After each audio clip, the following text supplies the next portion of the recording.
Week 44 of the Geek Week in review, and we are talking MoonKnight, Marvel Legends, and of course, action figure photography. So stay tuned.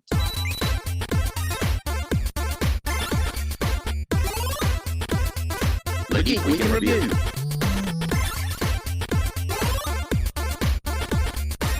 Hello and welcome back to the Geek Week in review with me, Jacob's Toys. Of course, the wonderful one and only SuperSorrell.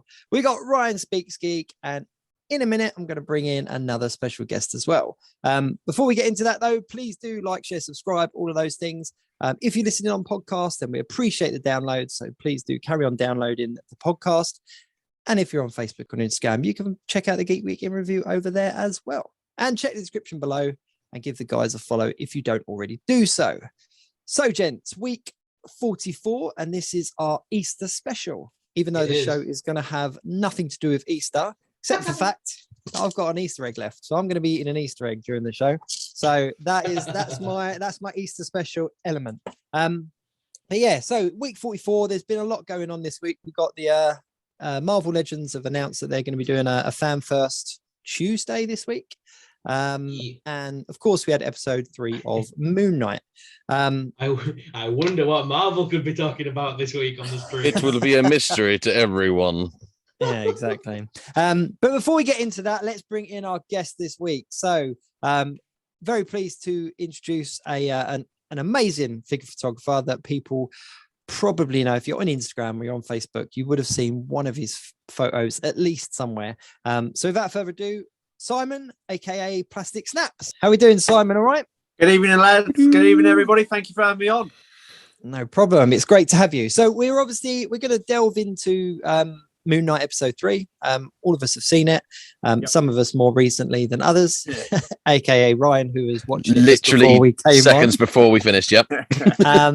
We're going to talk about that Marvel Legends Fan First Tuesday, because last week we did talk about the leaks and the spoilers, if you like. So let's have a little chat about our predictions, and then we'll kind of focus mainly on an action figure photography, because our guest here is Simon.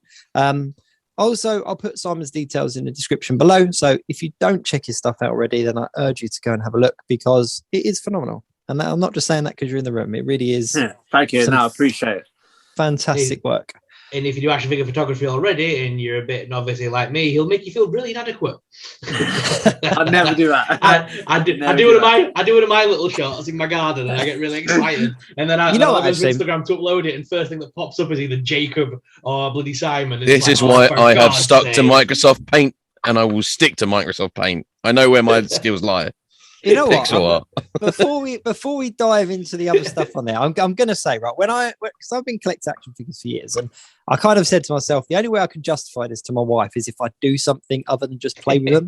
Not that I sit here and play them, but I was like, I need to have something behind them. So that was kind of where my Instagram account kind of started from. And it was like, yeah, I'm sharing pictures of this, and being a bit of an artist in my previous days, I was like, well, I could get into customizing, and started doing that. And then I started seeing people like Simon's shots, and I was like, yeah, I want to do a bit of that. And I was the same. I was kind of like, I've got an iPhone, I've got an iPad, I can take some really good shots. And Simon was one of the people that I reached out to right at the beginning when I started doing it, and asked for some advice. And I've got to say, you were very forthcoming with hints and tips and how to do it. I was so waiting for you to say, and he was like, no, don't ever talk to me again. Signed off. But we will, no, but I don't want to get too much into it now, but obviously with your work, Simon, it's all in camera, isn't it? It's all, all in camera. Tangible. No edits, just it's raw. Yeah, and that's what that's a good word. But it's if you're looking at a picture, you can see the difference between one that's obviously heavily photoshopped and one that the stuff is all there. And that was one of the things that kind of drew me to you and people like yourselves when it came to the photography, because I was like, wow, like that's all really there. And because of people like you, I've now got boxes of props that I've maybe used once or twice. Trying to track down little juice cups and like, it's I've got a prop for you actually. I saved for you the other day. It's a car air freshener, but it looks like a balloon dog, like something when people tie up a dog. Amazing. It's flat on one side, but I thought I'll keep that. My mate was going to throw it. I was like, I've got a mate who might need that for something. As you do. You do look at stuff differently though, don't you? Yeah, the world is so different now. Thanks to toy photography, you just think, I can use that. I can recycle that. Yeah, it's mental. I don't think I ever throw anything away now without going. Yeah. No. What could this be? What could this be? But let's get into that. Let's get into that in a bit. So first of all, what should we talk? Should we talk Marvel Legends or should we talk Moon Knight? Moon Knight, because it's really fresh in my brain. all right. Let's go to Moon Knight then. What did you think of the episode? Another forgot what slow happened in it. burner. Yeah, I think it's burning along nice and slow. I don't know too much about the character Moonlight. I'm not a heavy comic book reader. Hands up, I do apologise. So I'm heavily relying on breakdowns and everyone else's reviews and responses. So, but as a whole, I'm really enjoying it. Burning along nice and slow. There's some good action, some iffy CGI, but you get that in today's movies. I mean, nothing's perfect. It's got elements of comedy. And the third episode, it's just starting to unravel what's actually going on and how it's transitioned to how it is now. So, it's burning along. As I said, it's a nice slow burner for me. I agree with that. I would prefer a slow burner. I think we've had so many sort of actiony bits. It's nice to have that sort of almost breathing space in a series to just kind of really sit back and enjoy it. Because I love when there's sort of like, something's happening every 5 seconds and you're like, oh, my brain. But I think as well with this one, where it's got like the complexities of having the multiple personalities and stuff like that, it needs to be slower to not be too much. Because I think if you did super fast and action paced as well as the personalities, and it was just, I think it'd be too much. Yeah, it would hurt my face basically. I'm loving it. I really am. And I'm, I've said on previous shows, Moon Knight as a comic book, it was one that I really enjoyed. I like Moon Knight. And the fact that we're now in an age where we're getting, a full series, like heavily budgeted series around these kind of characters that you wouldn't get in the mainstream films is brilliant. You know what? There was actually a comment on one of my Instagram pictures. I think it was one of the Hasbro kind of releases or whatever, and someone commented and said, I wish they would just sort of stick to one personality and like just the main Moon Knight. And I was like, you've kind of missed the point of Moon Knight completely. Like it's, but I did say that there was going to be a third. I wish Flash didn't go that fast. It just like he ran, but he wasn't really fast. I wish he didn't run. But I did say, didn't I? I did say that there was going to be a third personality, and they definitely alluded to that idea that there's a third personality in there. A couple of times as well. Yeah. And he seems to just be that little bit more than Mark. Like Mark was shocked by what he did, sort of thing. Yeah. So and I'm sure his name's Jake. I'm sure his name's Jake in the comic book. You so badly want it to be Jake. Whatever happens, really you want just so you can be like, I'm Moon Knight. I'm sure it's Jake. You watch, I'll pop up in an episode now. But no, I I'm also here. I'm definitely loving the mythology behind it as well. That's definitely gripped me. I do like mythology in general. So having a Marvel character that's got so much mythology in the background is really like keeping me on edge, which is really good. Yeah, I'll tell you, the scene that I really liked was the one where they were all in the pyramid. And all the, what do they call them? The avatars or the avatars. Yeah, and they were all the gods, and it was just really, it was really cool. And that's the only time we're going to get to see the inside of the Pyramid of Giza as well. Yeah, exactly. Exactly. Very, very well kept, I'm going to say. Yeah. But Cleaners I think are great.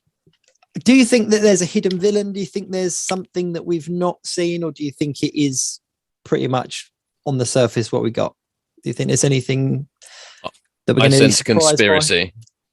I sense conspiracy. There's always a curveball, isn't there? There's got to be a curveball to be thrown. Yeah, I think there's something. What about you, Sorrell? Any?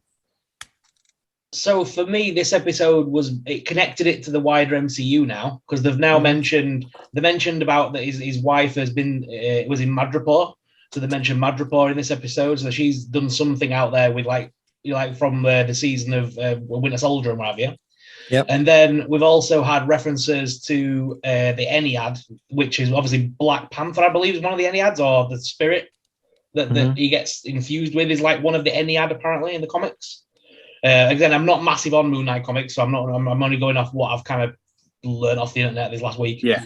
And I think that character that he meets in the temple, that girl character he meets, and she kind of introduces him to the world of the avatars and all that, and like how the gods work and things.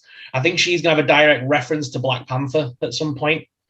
because she's been signed on for multiple movies. Oh, has she? Yeah. So I think she's going to appear in other things now. So we're slowly building him up, and I think there's no way that that Doctor Strange and Wong didn't see the Earth go dark for a minute. In that, what they protect the Earth from people messing with the balance of nature and things. Yeah. So I wouldn't be surprised if we didn't get a Wong reference maybe soon, or an appearance from Wong. He's popped up in everything else. That's what I mean. He's the new Nick Fury, isn't he? Yeah, he's referenced. Obviously, he was in Spider-Man. He was in I forgot the name of it. That other Marvel-y film that no one went to cinema to see. Shang-Chi, that's the one. The other Marvel-y film. It's very Marvel-y. That's the one. Yeah, I think he's going to appear in this one as well. I think he's going to be the character that goes amongst all the people. That'd be cool. Well, there has been a rumor that there's an MCU character showing up, but they didn't say whether it was a new one or an old one or whatnot. So I'm sticking with our original idea that's either going to be Black Knight or Blade. I'd like it to be Blade. Yeah, that'd be very cool, wouldn't it? Just his voice again. Cool. Just hear that voice again. Just I can help you. Shall I tell you what else I really like about it is that they're keeping it away from America at the moment. And that's not, any disrespect to America, but obviously so much has taken place in America. Yeah. To have something that's in England and now in Egypt, it's because you would say why hasn't Doctor Strange knocked on the door, or where's Thor or whatever. So the fact that they're in a completely different part of the world and doing these things, it's really cool. I'm loving it. One thing that I did hear though is that episode 4 kind of ties it together, so that by next week there's a lot that we've seen or heard that kind of make a lot more sense. So I've been kind of slowly looking forward to the 4th episode. Is there only 6 episodes in total? I believe so. Yeah, I do believe so. But yeah, it's a good one. It's a good one. I watched Spider-Man No Way Home again this week as well. I finally got the Blu-ray, and it's incredible. Oh, is it on Blu-ray? Yeah, quick. Blu-ray and DVD are out in all the supermarkets, all good supermarkets, and all the rest of it. Available at all good retailers. Yeah. But yeah, no, I just popped in for some milk, and I was like, I'll have that. Thank you very much. I love that. Wife sends you out to get some milk, and you came back with Spider-Man. Best funniest thing is I forgot the milk. Got home. Look what I got the milk. No, I forgot. But yeah, so we watched that. But yeah, I'm excited. There wasn't anything massive to kind of reveal. We saw Mr. Knight again, which was cool. I'm glad that he wasn't a shot in the pan, just a one-off. I'm glad that we saw him again. Is there another version of MoonKnight in the comics? I know we've got the big Egyptian god guy, but he doesn't really turn into that, does he? Is there another version? Obviously, we've got Mr. Knight, you've got the main MoonKnight. Is there something that this third character could potentially have an appering in something? Like Captain Knight or something? Like another costume? I don't recall there being a Captain Knight, but Mr. Knight and Moon Knight were kind of 2 different versions of the character. He's obviously had different costumes, and there's different costumes through the years, so there's potential for them to. What about Miss Knight? Oh, that would be interesting, wouldn't it? Yeah. I was about to say Misty Knight, but that sounds like a porn star name. So Misty Knight is a character in Marvel. Miss Knight, they've already alluded to, because obviously Conchu said that if he doesn't behave, he'll just take his misses instead. Yeah, exactly. He's already alluded to that. Really. Case, she'll suit up, wouldn't she? Yeah, definitely. By the end of the series, I reckon. Then. Yeah. Sorry, Ryan. What are you build? I was going to say, what are you building this every week? Every week, I've always got something going on. This week, it's the Top Gun crossover Transformer. It's nice. Maverick. Nice. Tune in next week to see what I'll be playing with then. every week, it just I know, but every week something happens, and then one of these guys will just like, Ryan, what are you? I'm one of those people. I'm a fidgeter. I like to have something in my hands, and so Transformers are basically just more entertaining Rubik's cubes. Fair enough. Keeps the show PC as well, doesn't it? It does. So let's move on to Marvel Legends then, because it kind of ties in with Moon Knight, because the pre-orders went up for the Disney Plus Wave 2, is it? I think. Yeah.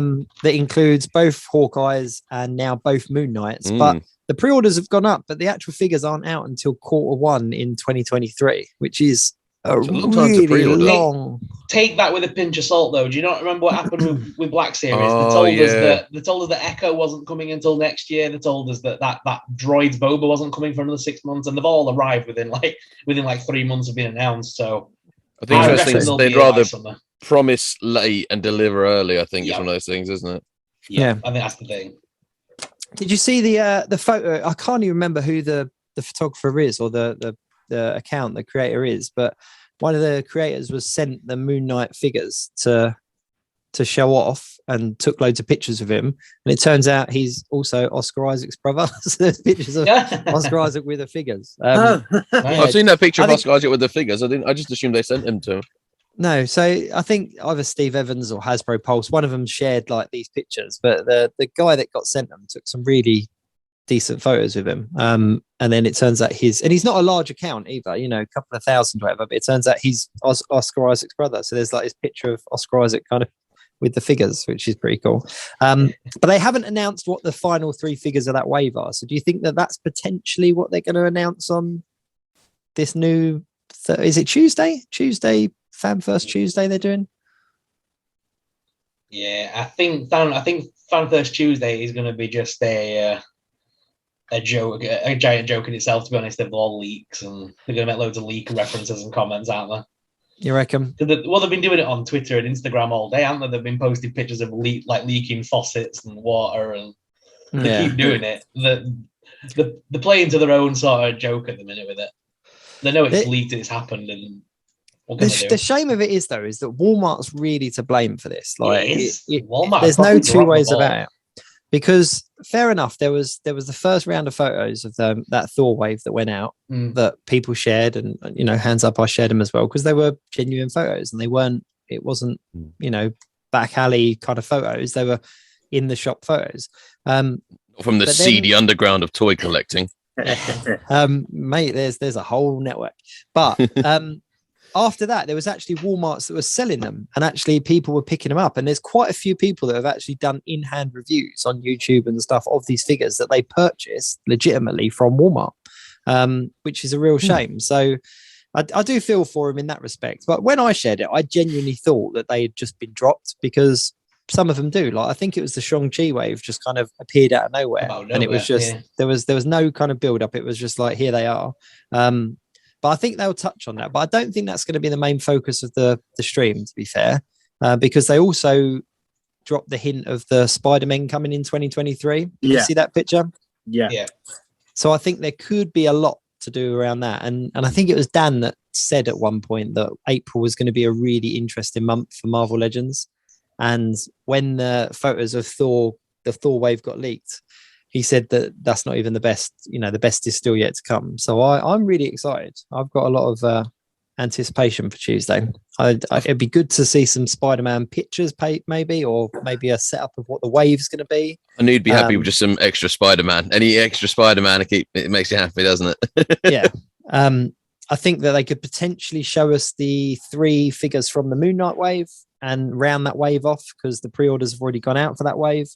The Thor wave is obviously going to be out. And I think I said it to you guys in the message, but the street date on those Thor figures is this month. It's like April 23rd. So if they are shown on this live stream, then it will go live on the sites a day or two afterwards. The MoonKnight wave. Who else is in that? I know we know the builder figure is Ultron, isn't it? It's from What If. Yep. Who else is in that wave? Do we know? Is that just the Hawkeyes? Hawkeyes, yeah, the 2 Hawkeyes. We've got 4 figures down so far in a bath. So we do what? 1, 2 more figures? 3 for that wave. Is it 3? Yeah. So I wonder if they're going to be I wonder if they could be characters that we've been hoping for from other franchises, not necessarily, because I can't imagine them giving us MoonKnight characters before they've been on telly.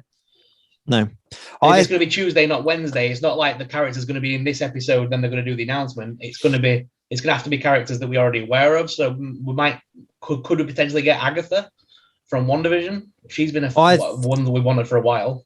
I think it's going to be comic book characters. Okay. Yeah, I just think it'll be a handful of generic kind of wave fillers. It wouldn't even be hard for them to do zombie Iron Man. You guys have done it as customs very easily. Surely Hasbro can do it. Yeah, that's got the to rumor. ask. I'm sorry, it's just really bugging me. You know when you see something in the background of someone's thing and you need to ask about it. Have you got a Bob Ross action figure? I have, yes. It's just the most brilliantly random background thing I've ever seen. But you know when you think, "Am I mad?" and it would be justifiable to be mad, but somehow the reality of that is brilliant. But what you need is to check out is my Bob Ross painting Vigo from Ghostbusters 2. Yes, that's a great picture, mate. It is a very good one. Yeah, it's a very good picture. I love the joy painting. It's so, I mean, you can just literally, if you're having trouble sleeping, you can just chill out to Bob Ross. He's unreal. His program's just boss. Yeah. I'm just glad it was actually him, because you know, you just think, am I just seeing things now? Like, Yeah. I'm just tired, finished MoonKnight, am I going a bit mad? And then nope, that is actually a tiny Bob Ross. When you start seeing tiny Bob Rosses out in the world, that's a bit of a warning sign normally. One of the tinfoil theories are that he only painted pictures where he buried his victims. Oh, no, not Bob Ross. No. Never Bob Ross. Before we get on, so I'm eating chocolate egg now. It's Easter, isn't it? Right. Any other predictions? Are we going to see anything else? Is there going to be anything else revealed? Ooh. Yes, I reckon a new Marvel Legendsy prop of some kind. Well, that's a good shout. I think we haven't had a little prop for a little while, and I kind of feel like the Eye of Agamotto's done well, so I think they'll announce something now to come out probably in like maybe around I don't know, like June, July or something like that, in a few months' time. But I reckon they'll have a little MoonKnight prop. mask. Yeah, something like that. Exactly. Yeah, totally that. Or even like just his weapon, or just there'll be something. Because I mean, the Eye of Agamotto was a nice one because it wasn't as expensive as a helmet, but you know, or the gauntlet. It was quite nice to have something that was like in a smaller, more affordable scale. So I feel like we're due another prop. Yeah. Oh, that's a good shout. Actually, that is a good shout. I have my moments. Sometimes I'm a serious person, you know. Do you know what I miss? The Riders series. I kind of wish that they gave us another rider, but I can't think of who. Hawkeye's been in the background. The old Hawkeye on a jet bike thing has been in the background of a lot of their live streams, but I can't imagine that they would give us that because I don't think many people would kind of buy into that. Not general public kind of thing. I still think they need to give us that. I would still mark out all day long for a Deadpool taco truck, chimichanga truck, bright yellow with loads of taco things to put on it and stuff like that. I would mark out. Maybe for Deadpool 3, they'll finally stump up and do that. But like the Punisher van, everyone's customized one over the years. Just give us a goddamn Punisher van. Give us one, yeah. Just if you can see that there's a market for it, yeah. I tell you what, I do think we might see is Mojo. That's my theory. I think that we might see a Mojo. No, not that Mojo. Joe. I know. I just can't help it. Whenever I hear the word Mojo, I have to finish it with Jojo. But I wouldn't mind betting that we're going to see like a spiral long shot Mojo like that as a box set. Could potentially do some damage. And they're three figures that haven't had a reissue for a very long time. So and they've given us the rest of Mojo world, really, haven't they? In figure form. Yeah, they could do Mojo and Spiral in a box set. Mojo, like that would be amazing. With Longshot as well, like the three of them in a box set. God, yeah. Like that would be a very good winner. Convention exclusive box set. But I do think we're going to see a bit of Spider-Man. I think we're going to see a bit of Thor. Potentially going to see the three more figures in this wave. Now, I don't know if it's legitimately three, but this wave has really kind of annoyed me with pre-orders and stuff because the Hawkeyes went up for pre-order as individual figures, and then the MoonKnight figures went up as pre-order for individual figures, and then certain retailers put the wave up for pre-order. So I've now got about 15 MoonKnights coming, like 12 Hawkeyes. But then on one of the retailers, they showed a picture of the figures that were there and then 3 boxes. And that's where I've got my 3 from. So it might be. You could end up doing like a shot of like MoonKnight, but you just do 3 as if he's jumping over a building thing, but just have the 3 figures. So it looks like a speed move. But Ryan coming out with a figure photo idea. I actually, to be fair, for a guy who doesn't do figure photography at all, unless he's really bored and has a crap filter on his phone, I do come up with some good ideas occasionally. I just don't have the talent to execute them, so I just throw them at you. That's it. Same reason you asked me what the background alien number 5's backstory is in Jabba's palace. we each have our strengths here, all right? So let's segue into action figure photography then, because obviously Simon's here. Oh, what? We didn't talk about the last piece of news that was Star Wars related. Look, this is where it was genuine sadness. Gets all little like he's all bashful and shy. Go on, then, Sorrel. I know what you want to talk about. Let's talk about him quickly. Star Wars Galactic Pals. Has everyone seen that little announcement this week? That new kids thing that's about right. So Target have got the exclusives, which by the way, I've already reached out to the merch queens in Orlando. They're already grabbing me the Rhodian. I've already got one on order, and I can't wait to have this stupid thing. So it's the evolution, isn't it? We started out with like Baby Groot, then we got Baby Yoda, and now we're getting baby other Star Wars characters because why not throw money at it? And we're getting a series of little plushies that have got like hard heads on them, like 80s style, and they're doing a Baby Rhodian, and it just looks so cute. Ran over. What scale are they? Same as Baby Yoda, so they're about that big. They're all to scale. So like the Rhodian baby's like a little bit taller than Baby Yoda. Baby Yoda's like that.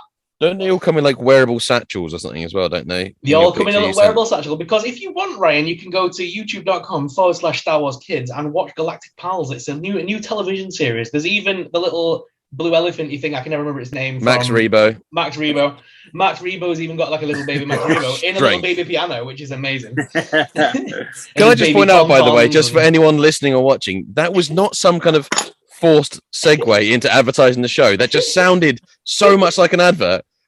But Ash, where can we watch it? And Ash like, well, actually, if you go to youtube.com, like on this completely spontaneous question, it's going to be fantastic. It's great. You're going to have a great time. But they are not messing around with these things. They're releasing the TV series, which is a series of cartoons for kids, but they're also releasing an entire merchandise line. This is the first in a new line of merchandising for this thing. And these things are $29.99 each. They are not cheap. They are not cheap. And they're not even electronic. So you know what's coming next, don't you? The same thing, but with electronic noises, guaranteed. Yep.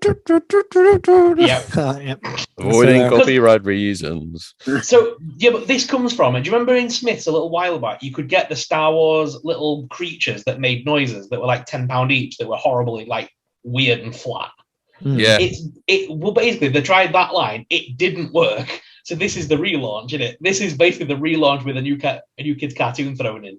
But it is because it's the same characters. It's an Ewok, it's a Jawa, a Chewbacca. It's the same ones that they gave us last time, just in baby form now, like Muppet babies.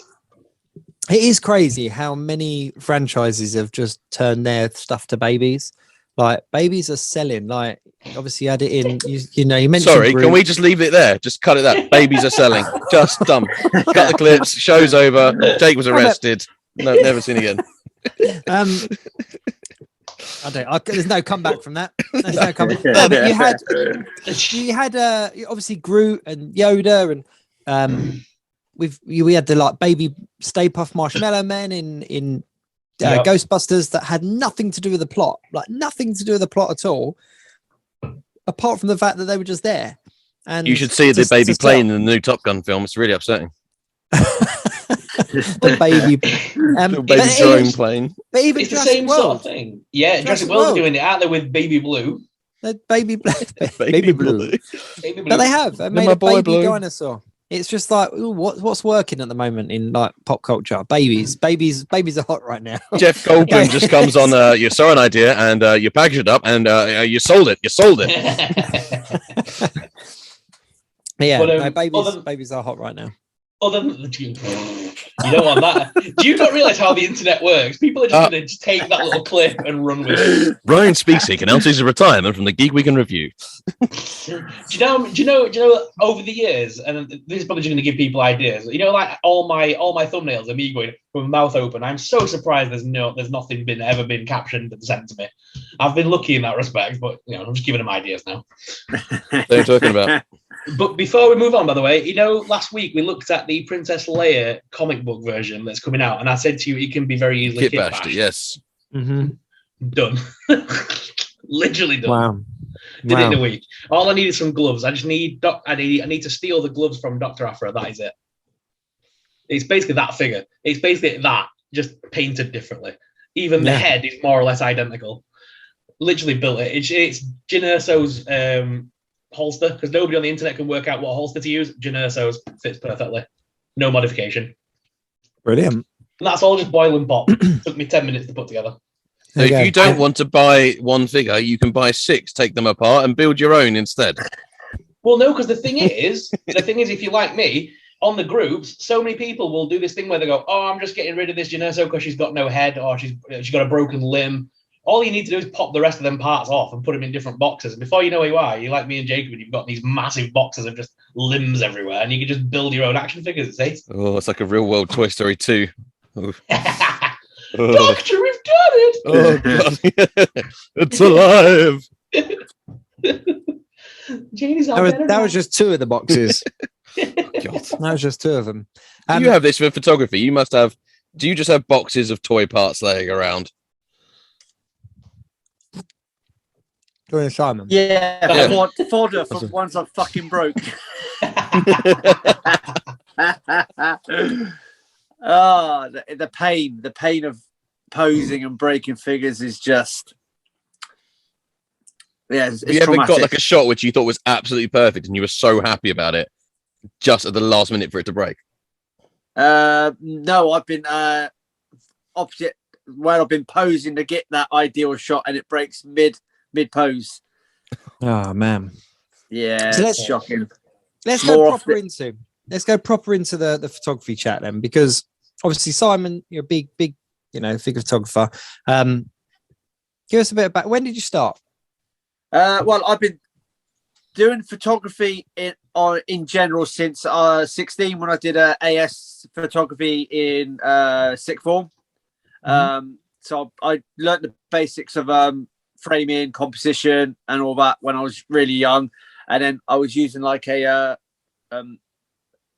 basic manual camera for years, and then I just put it to one side, and then I started doing figure photography with Lego in about 2011, just messing around because I was big into Lego, and I was just taking generic photographs of Lego figures doing stupid things.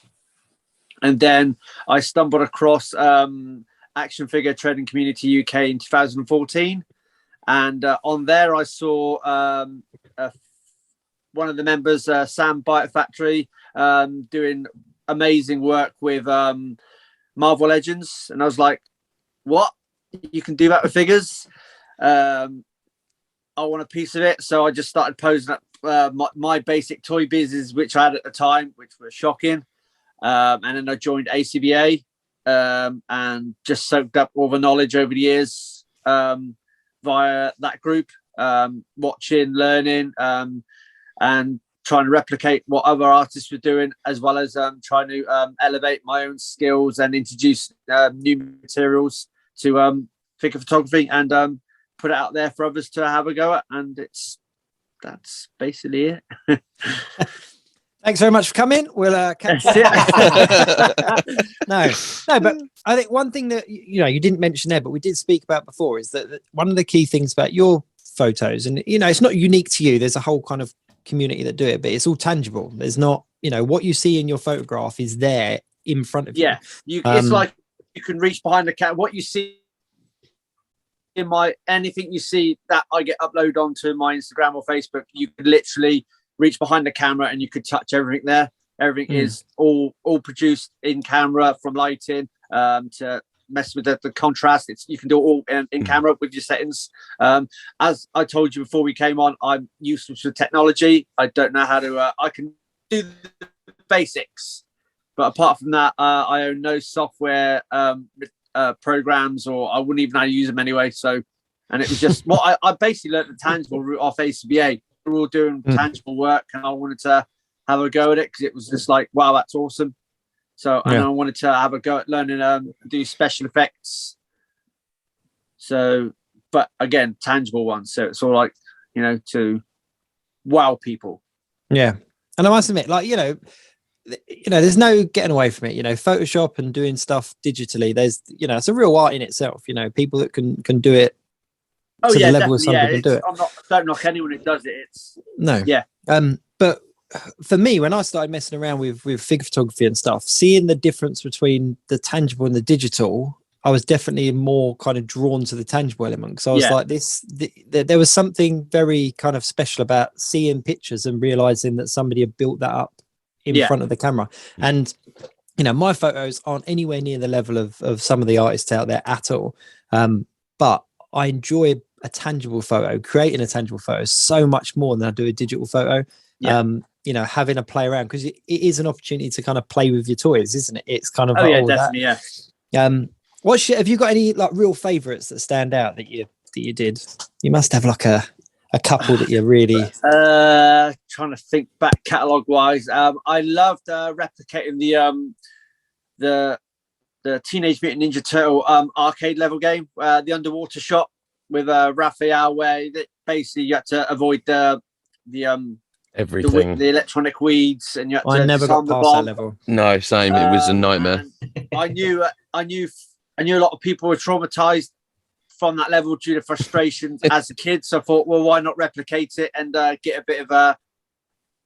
bit of love for that sort of thing. So obviously I shot that on glass, obviously because all my work's tangible. So I set up everything on top of a glass pane and then directed my camera underneath. So it gave the illusion that Raphael was swimming. Cool. And that's, again, a technique which I've seen on the internet, and I want to elevate it because a lot of people were basically placing the glass stuff on the glass and shooting over the top.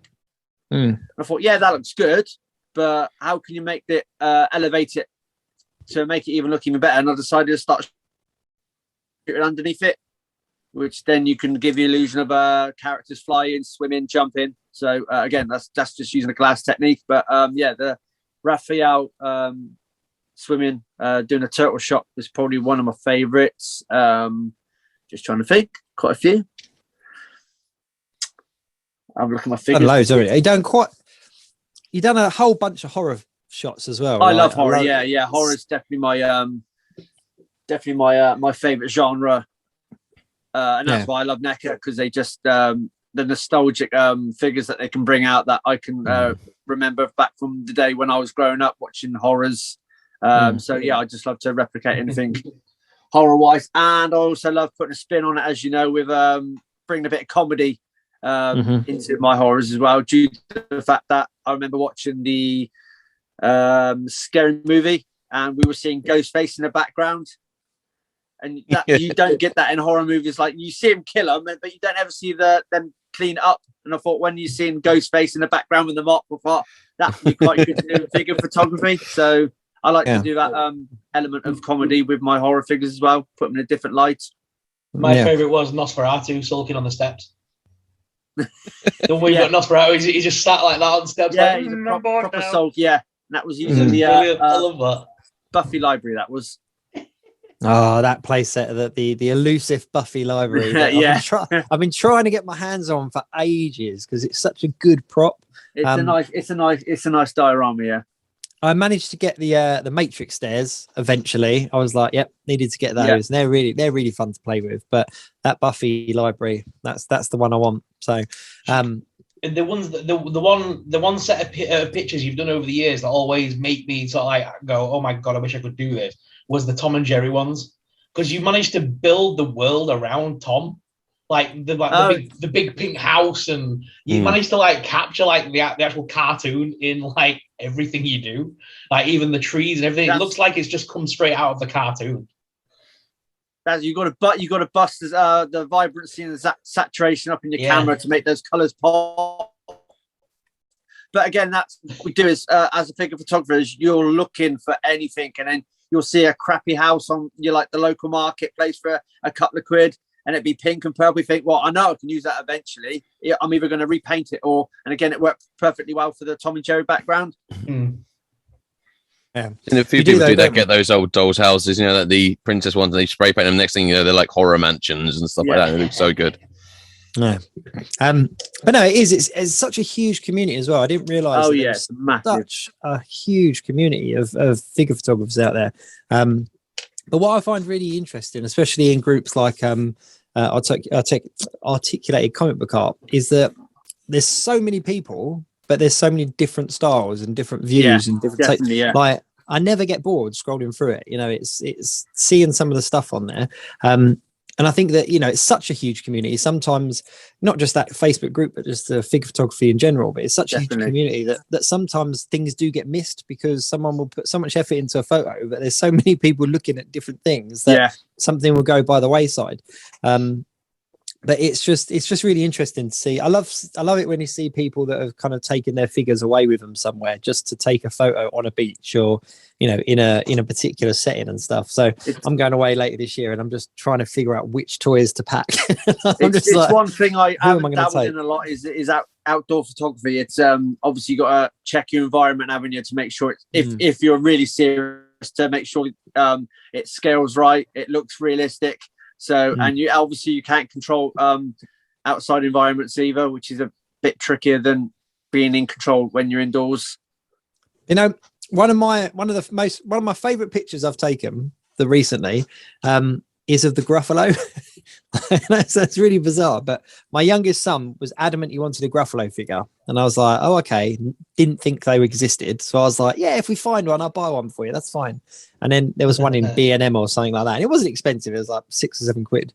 And then my two boys were like, can we take some photos with it using your camera? And I was like, yeah, okay, that's fine. So we kind of set up a little diorama and everything. I've got some of my lights out and that, and we took a few pictures and I put them on Instagram. And then I think it's Magic Light Studios, the guys that run, and they commented. They were like, "This is great." Oh wow! I was like, "That's really cool." It didn't even get that many likes, but I was like, one of the comments was actually from the guys behind the Gruffalo. So that set my boys off. They were like, "That's amazing." Yes, it's always good when you've done a certain piece of work and it relates to someone, and that person who's connected with it actually reaches out and comments. That's a reward in itself, isn't it? Yeah, oh, definitely. The comic book covers is my favorite as well. When you see people kind of recreate the comic book covers in a photograph, because I think it's hard to do. It's not, especially with comic book style, is really hard to replicate. Yeah. The thing I found is with the articulation, even though a lot of the figures have fantastic articulation now in comparison to sort of like 5-10 years ago. Yeah. The articulation in a comic book is a lot more than what you have in a figure. Oh yeah, sometimes you can never actually get it to represent what it is on the comic book. Yeah, that can be a frustrating part. Is that because obviously the drawings are that more articulated and realistic, and obviously the action figures we got have got a set mold, and they can't go past their restrictions, so that can be very frustrating. Definitely, yeah. So what kind of advice would you give then to somebody that was just setting out or wanting to kind of get into figure photography? Is there anything that you would say to them? Number one rule, just have fun, and just take your time. Never rush anything. Give yourself plenty of room to work in, and basically just try and make, if you're doing posing, try and make sure it looks as realistic as possible. It may sound daft, put yourself in that pose as well. So actually stand when behind whatever you're shooting and actually put yourself in, and does it look realistic? Just don't rush, and take your time, and it's always good to have fun, and just enjoy what you're doing. If you're going to rush it, then there's no point in doing it, because it's a slow process to get it all right. Anything you would consider being big faux pas for? Like, what are things you think are very easy to accidentally start doing? Nudes. Avoid nudes. Number one thing I see that people do, and I've done it myself when I started out, is the running pose. And that's having the limbs running in the same direction. You cannot physically, when you're running, your arms and legs are moving in opposite directions. So basically, you'll be scrolling through and you look at something that's got sensational lighting, cracking dioramas, and you look at the pose and you go, hang on a minute, their right arm and left arm, their right arm and right leg are in the same forward motion. You cannot physically run like that. They have to be opposite. So that's one I've even been guilty of doing. Everyone just gets caught up in the rest of it, getting their lighting right sometimes. So yeah, it's the running pose is the number one thing that I see artists getting wrong on a multiple count.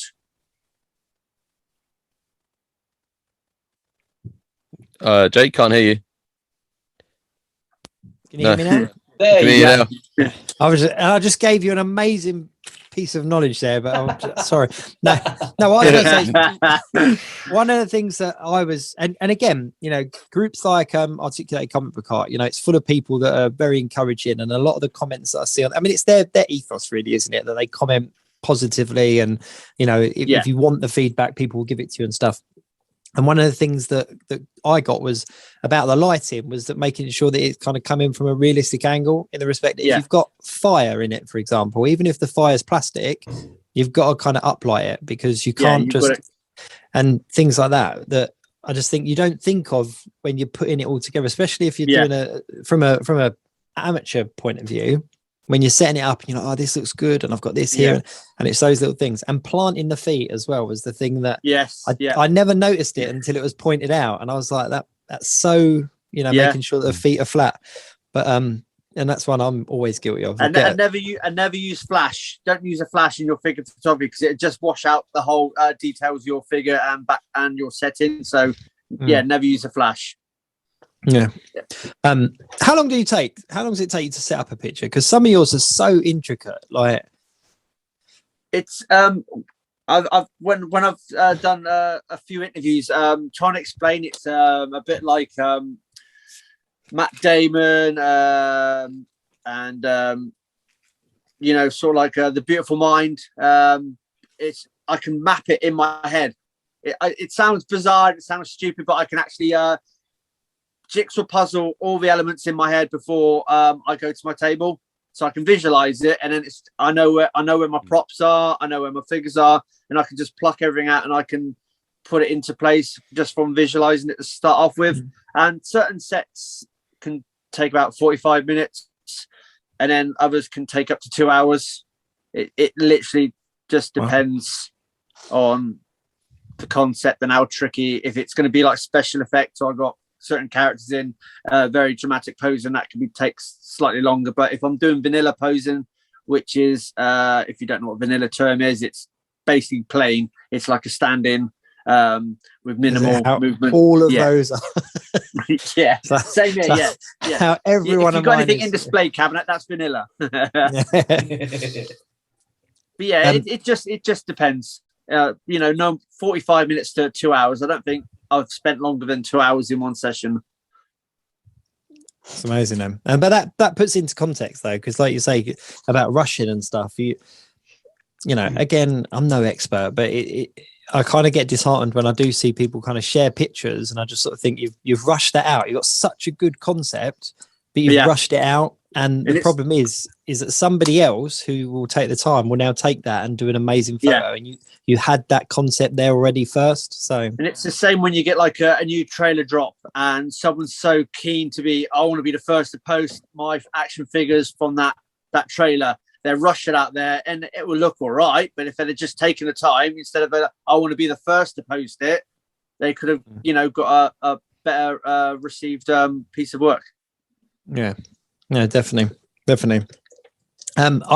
of my favorite things was learning the settings on the camera as well, like the exposure levels and stuff. And playing around with sparklers outside. I know you said you didn't do any outside, but having sparklers in it, and obviously using the long exposure, because then you can do all the writing and stuff. And it was great for doing portals for Doctor Strange. Yeah, I can imagine. Like, the amount of fun I was just doing that. And fire as well, like actually using real fire and stuff. I did some Ghost Rider pictures where I used like real fire behind it, and it was just so much fun.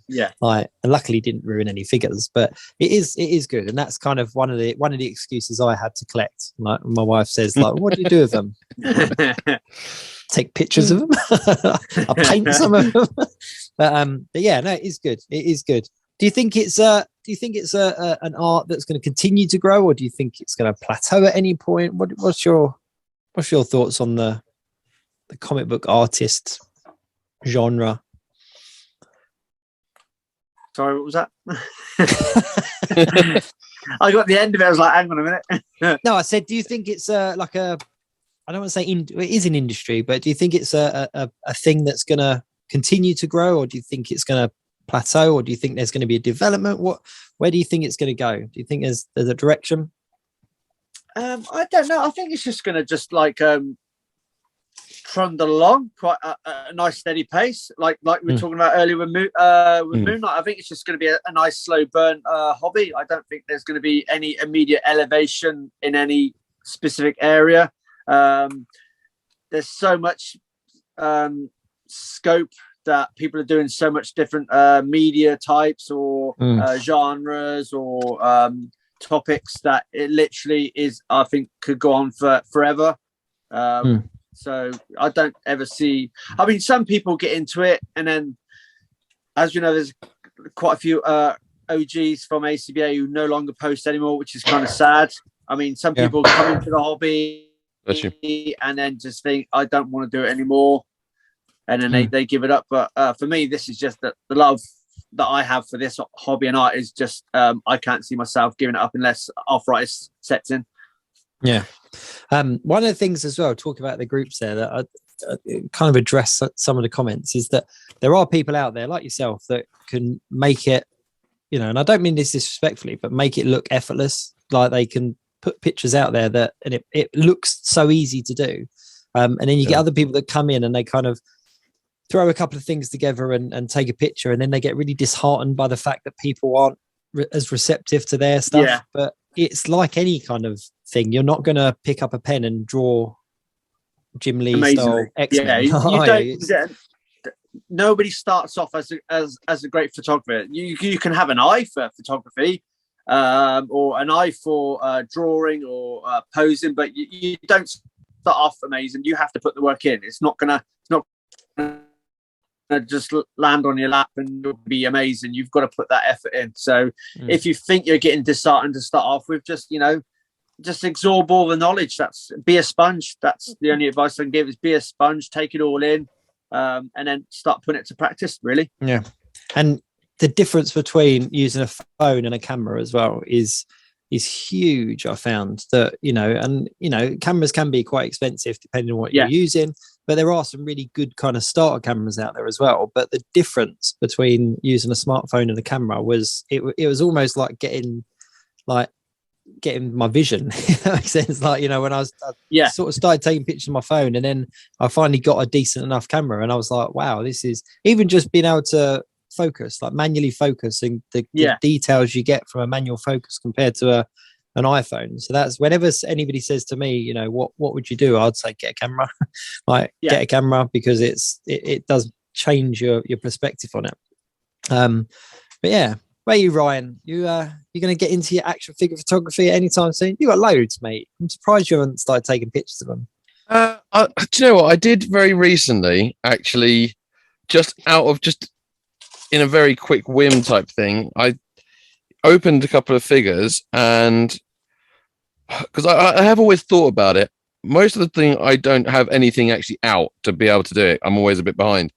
But I don't know if the camera will pick it up very well, but I did this sort of quick little one. I had a retro Death Trooper from Mandalorian and the retro Aliens figure, and I had a black bit of material behind, and when I took them out of the box, and when I turned the light off, the light just sort of hit them in a certain way when they were sitting on the thing. I was like, oh, that looks kind of cool. So then I posed them so the Death Troop was in front and then the alien was behind, and then I moved the bedside table to one side so the light was on one side, and I kind of enjoyed that. But that was about the level. And then I used the most basic ass filter. I think the filter is actually known as Basic Bitch 01. And then put that on. And it looked, it looked all right. I was quite happy with it. But I don't know. I have thought about it. Once I get more things on display, because you know me, I'm always got, a bit like you guys with props for photo stuff, I'm always getting things what I can use for play sets. Stuff like that. Like what can I use to make new vintage Star Wars style play sets? For example, the thing I've got in here at the moment is a Playmobil thing. That I found that I think will fit. So I'm going to make this. What is that? That's amazing. I want one. This is called Unset. The box will tell me because I've forgotten what it's called already. This is the Playmobil Super Set. Yeah, I love Playmobil. So it's got a lot of potential. But I was thinking when I saw it online by accident a little while ago, because I've got a couple of Playmobil things I think work really well for Star Wars. But I was like, that's going to be my back to tank for Hoth. I'm going to put Luke Skywalker in there, the bit where he's floating in the back to tank. I was like, yeah, that kind of, it's meant to be a space jail, but I was like, okay, I can do that. So maybe when I get stuff like that actually finished and start getting things on display, I might start getting into it. But I do. I'm all about retro figures, so posability is not really something I can do because that's not something. Yeah, which is because we had this debate when the Marvel retro line came out. I was sold from it from the absolute beginning. I absolutely love it. But then I suppose if you started off with Lego minifigures doing things, and they've got the same articulation. And I've done recent shots as well with Playmobil as well, because I love my Playmobil, and I've done some Playmobil shots, and you can still get some wonderful, nicely composed photographs done with basic articulated figures. Definitely, yeah. Because I know that was one of the things we used to talk about when with this Marvel retro line. Because I've always been a 3 3/4 inch collector, and I'm particularly drawn to that sort of 5 POA sort of basic style. Obviously these guys have always been more like sort of the better articulated stuff, and especially Jake with the Marvel Legends and everything you can see. I mean, as you can also see just over his shoulder, full bloody convert, and has all but one. Right. Don't even. Right. I wasn't going to say anything. I wasn't going to say. No, well, I am going to say something now, right? On the show, I'm going to say something. So, this cabinet here is the Marvel Legends 3 3/4 inch. Now, I wasn't into that line at all, and we had Steve Evans on the show, and we were talking about figure photography, and he said, "Well, I challenge you to take some pictures of these figures," and I was like, "Oh, okay. Well, send me some over, and I'll do it." And then he did. He sent me like 3 figures over, which was amazing. And as soon as I got them in the hand, I was like, "Oh, this is hitting the retro here." And I jumped into it, and now I've got the entire collection up to date, except for one, which was the Grey Hulk. Now, it's not because he's particularly hard to get hold of, but it's just one of them things where it's like, you know what? When I see him in the shop, I'll pick him up and I'll get him. That's fine. And I was in my town centre the other day. Now, ironically, me and Ryan have been like friends for like 15, 16 plus years. So we live in the same town. I went into this shop. It was a local high street shop that sells computer games, but now dabbles in collector stuff. Which we both used to work at. And they had a Grey Hulk right there on the shelf with a 20% off sticker. So it was like £8 something. I was like, today is the day. Today is the day where I'm going to complete my collection. I went up to the till, all happy with myself, put it down. He said, "Are you paying card or cash?" I was like, "Oh, card." He said, "Oh, our card machines are down at the moment, so we can only take cash." I was like, wasn't meant to be. Put him back on the shelf, walked out.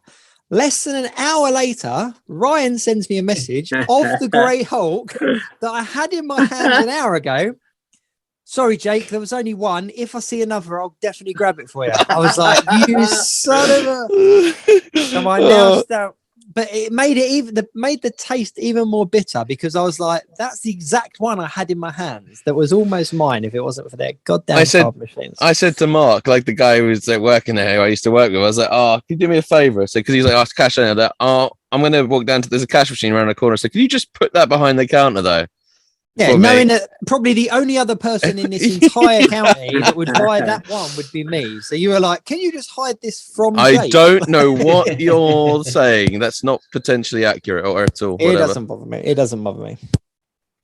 Yeah. I sent you a link for a very reasonably priced one on eBay to make up for it. Still more expensive than one I almost bought. Yeah, I'm not gonna lie. It was a good vibe. But yeah, so when we were talking about these things with the posability, and and then Jake started collecting them all except for the one which I stole. That's where it sort of got into it, about like whether you can make sort of equally good shots with something like 5 POA or something much more basic. And the shots you came up with actually were pretty awesome. Actually, you started to come up with some good ones straight away, really. We need to see some more of them. Yeah, I do need to do some more. But to be honest with you, you'll probably back me up on this one, Simon. But I mean, they won't catalogue pictures by any stretch of the imagination. But for me, I was like, right, well, if they're limited in articulation, what I need to do is I need to kind of focus on what they're around and what's world build. You got a world build. So, like with the Silver Surfer one, for example, I just used some tinfoil and created this whole kind of shattered dimension-y looking thing around him, and then shone some lights in it, and it bounced off it in all different directions. Yeah. And I was like, "Yeah, I'll do. Thanks so much." And then the Iron Man one I used as a prop. So I built up the thing with a 6-inch figure in that, and then I used the 3 3/4 inch as the projection. So yeah, but they are good. But then I did do another one as well where I got the whole wave, and I was like, you know what this needs? It needs like a catalog shot. You remember when we were kids, and you just see the random catalog shots. So I got like a really bright background, a really Playmobil again, like the rocks, and just stood them all and took a picture. And I was like, looks like it would be in a catalog. Yeah. So you can have fun with them. They're a good line. Yeah, I like them. About you, Ash, you're being a bit quiet. So no, because you guys are all in like very much into your tangible shots. I'm the opposite because I've always been the computer nerd. So I do try and dabble in the whole trying to get it on like only on camera. But I'm just he's our guy in the chair. So like, but sometimes I do like the fact that when I edit on the computer, I can do things that you wouldn't be able to do tangibly. Yeah. Like I'm just gonna share this in the chat group. Not sure if you can see it. I've just shared a picture of my what do you call him, Professor X, and I'll like use the cloning tool and then distort it. And stuff. Oh, that's awesome. Yeah, see, like you wouldn't be able to do that tangibly. There's a lot of people out there. I know it's not you two guys, but there are a lot of people out there on some of the groups that are a bit, if you use computers, you are rubbish at art. And like, I feel the opposite. It's like it's just because I've got these skills. I can edit things on a computer better than I could on a camera. Playing to your strengths. Yeah, exactly.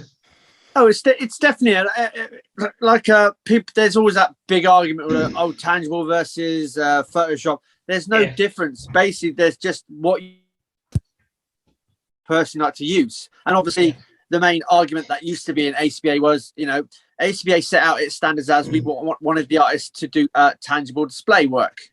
So if someone came in years ago doing Photoshop, it's like, no, get out. We are now evolving to allow that in there, but we also give the advice of that's really nicely done, but could you try doing it so and so with this tangible aspect? So there's no, I mean, I've seen like movie posters, that's Photoshop.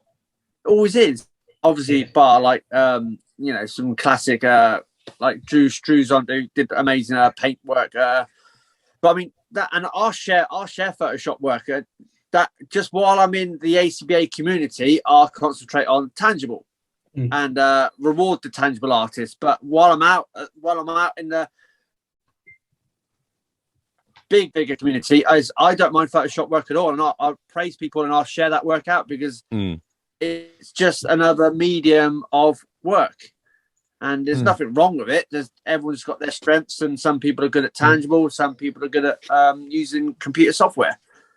So because sometimes I love nothing more than just going outside and doing some shots like in the woods with some like Star Wars characters, and then like not editing it all, just making sure it looks good in the camera lens at the time and go. And sometimes they come out really well. Yeah. Over the years, I've had some really good shots with that. But yeah, for me, I'm more into the whole like sitting down and editing. I can make backgrounds, CGI, and I can sort of like really use my computer skills to go to town on certain things. And that's always been my kind of strength for photography. The one that really changed it for me was when I realized that I could light a lightsaber using Photoshop. No, using a laser pointer pen. Yeah, game changer. Oh, really? Yeah, you get a, and you can get them in multiple colors. So I got a green, a blue, and a red. And if you hit the lightsaber, because they're translucent, you hit the lightsaber at the right angle, boom, just lights it up, and it looks fantastic. And I was always kind of, and there are certain pictures that I've used Photoshop to do the hilts and stuff. Yeah. But when you can get, like, I've got a really good green laser pointer pen. For some reason, the green one's a lot stronger than the others. And you get like Yoda's lightsaber, and you hit it at the right angle, and it just looks, and there's something really rewarding about it when you kind of like, definitely, that's really cool. And there's one of Cal Kestis as well that I did where he's holding the, what's it called? What's the thingamajig that he's called? He's got the holocron. The holocron. Yeah. And again, using the laser pointer so it lights up, and it looks like it's photoshopped, but it's not. And I think I'm 90% sure it's one of yours, Simon, that you had Miles Morales behind the sofa. Yeah, is that your one? The Pepper's Ghosts technique. Yes. Yeah.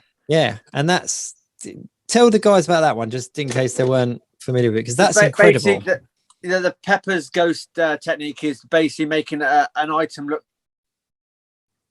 translucent on your setup while everything else is as it is. So basically, you adjust your camera settings. I'm not think it's like between 2 and 3 seconds. I do mine. So basically, you pose up your character, and obviously, I had Uncle Aaron leaning over a sofa, and Miles was hiding underneath behind it. So basically, you had Miles looking up at the sofa, Uncle Aaron, and then basically you press the timer. And when the shutter goes, you quickly take Miles out, and because the lights captured him there in the first place, when the shutter goes back on, it's made Miles translucent. Yeah. It's brilliant. When I first saw it, I was like, Simon's not used Photoshop. No way, this is not. And I had to check the B side or whatever, the C side or whatever, just to double check. I was like, no way is he done because it looks that good. It's does. Such a good. Yeah, really, really good technique. But yeah, things like laser pointers and using the cameras. One of the points that I read was that if you're thinking of doing something digitally, like think about how to do it practically, and you'll probably find that there's a way of achieving a similar way of doing it. It's just it's an art. It really is an art. There's same not with with water, is that like you can use like a cellophane or a cling film. It like you said, if there's a digital way of doing it, there has to be a tangible way of doing it. You just got to hunt and research. But I love using cling film for water. That works really well. Get yourself some laser pointers, Sorrell. I tell you, you will be going around to every single little lightsaber, and it just looks insane. Looks insanely good. Whilst attracting 50 cats to destroy your stuff. Just make sure the cats are out of the room at the time. Make sure they're out of the room at the time. You all saw the Lego Ninjago movie. What happened there? I don't think I saw that one. It's actually really good. I watched Ninjago. It was the one Lego movie that nobody saw. Yeah, that's the thing. I saw it on TV. I didn't see it in the cinema, but because I've not really been a Ninjago fan or anything like that. But I actually watched it, and it's really funny. Is it? Yeah, genuinely. It's just like loads of bits where you just kind of like it's ridiculous humor. But there's like but it's just with the fact the way one of the characters calls everyone, like one of the characters' name is Lloyd. But he's like, "Hello, Lloyd." It's just, I don't know why. Just take it every time he's got it. It's like, "My name's Lloyd. I named you. You're Lloyd." I know. I think I have seen that one. He's like the green ninja, isn't he? Yeah, but I think I have seen it. Gargamon or whoever is like double-bodied. Speaking of movies and Lego movies, though, and we talked about Playmobil. Didn't Playmobil have a movie coming out? Or is that come and gone? It's already been No, it's gone. I haven't seen it, but apparently it was all right. Seen it, no. I think everyone. Well, the thing was, it tried to live up to the hype of like the Lego movie, didn't it? It tried to live up to the hype of Lego movie. It just didn't hit the same. I think with the fact that Lego movie was made out of Lego, there were CGI elements, but it was made out of Lego. Playmobil was purely animation. I think they used some Playmobil, but it was mainly animation. If they'd used proper Playmobil figures and made stop motion, it would have been better. Yeah, but Lego was all computer generated, wasn't it? Not all of it. Some of it was real, wasn't it? Like all the sets and things were real. They used real Lego bricks in the idea of it. It was Lego. It's its heart, whereas Playmobil didn't even look like Playmobil figures. Like at least Lego was like everything in the movie was buildable, and they could give you part numbers to build things that were in the film. Playmobil was pure CGI, and the things didn't look like Playmobil to me. It didn't look like a toy that you could play with. It was like very CGI'd up. Speaking about Playmobil, though, like what is going on? How are they getting all of these retro callback sets? Licenses, yeah. It's insane. I got my son a couple of years ago when the Ghostbusters one came out, and we just went to Smith's, and I was like, I'm buying it all because if he doesn't want it, I will. We got the Firehouse, the car, the Ecto one, and we got that whole first lineup. And it's out in my lounge at the moment. They're playing with it today. And it was great. And I thought, this is really cool. And then they've got Star Trek, haven't they? They've got Back to the Future. They've got... I've got all the Back to the Future 18. Stuff. It's awesome. James Bond's car. James Bond's Aston Martin, Knight Rider. Yeah. I want that one. How have they got all the licenses for this? This is insane. Because they got the money. They're trying to expand a lot. And the thing is, it's quite sensible, really, when you think about it, because I've never been a Playmobil collector. I didn't play with Playmobil as a kid. It wasn't massive around where I was. People had Lego, because it is much bigger in a lot of other places in Europe. But it is smart because you think about it. I've bought the entire Back to the Future range. You've bought the entire Ghostbusters range. Granted for your kids, but really, let's be honest, it was for you. And I've got a lot of friends who were just like going, completely full on deep in on a whole nother franchise again. The Scooby-Doo one. Like, I like the idea of having the movie vehicles, at that kind of size. Because like I've now got, I've got the DeLorean and I've got the upgrade parts from the 2 advent calendars. So I've got the Cardboard Hill Valley and I can change it to the Back to the Future 3 one. They've got the Ghostbusters Ecto 1, and I do want the other ones. The problem is the prices have gone up a bit on what they started releasing those kind of movie or when it TV originally came out. times. Yeah, they from that. I think wasn't like Ecto 1 was only like £30 when the Ghostbuster range came out. Yeah, and now DeLorean. Now those cars are dramatically shot up to like £50. Ridiculous. And that's too much for me. People like us would go, right, we've got this one, this one, this one. I need to get the rest. Like that would be a really nice display with like all of the, because they're that's really what I kind of want. Yeah. And my favorite thing about the Ecto 1 is the lights and the sound. Like they are spot on. And every time I push that button, I'm like banging the nostalgia. I'm like, yep, I'm back in that film. Like that's insane. But yeah, they are cool. And they're doing the I'm not sure if it's out yet, but I know they're doing the Back to the Future 3 train, aren't they now as well? That really? Yeah, they're doing the train. Wow. Nice. That'll be massive. Wow.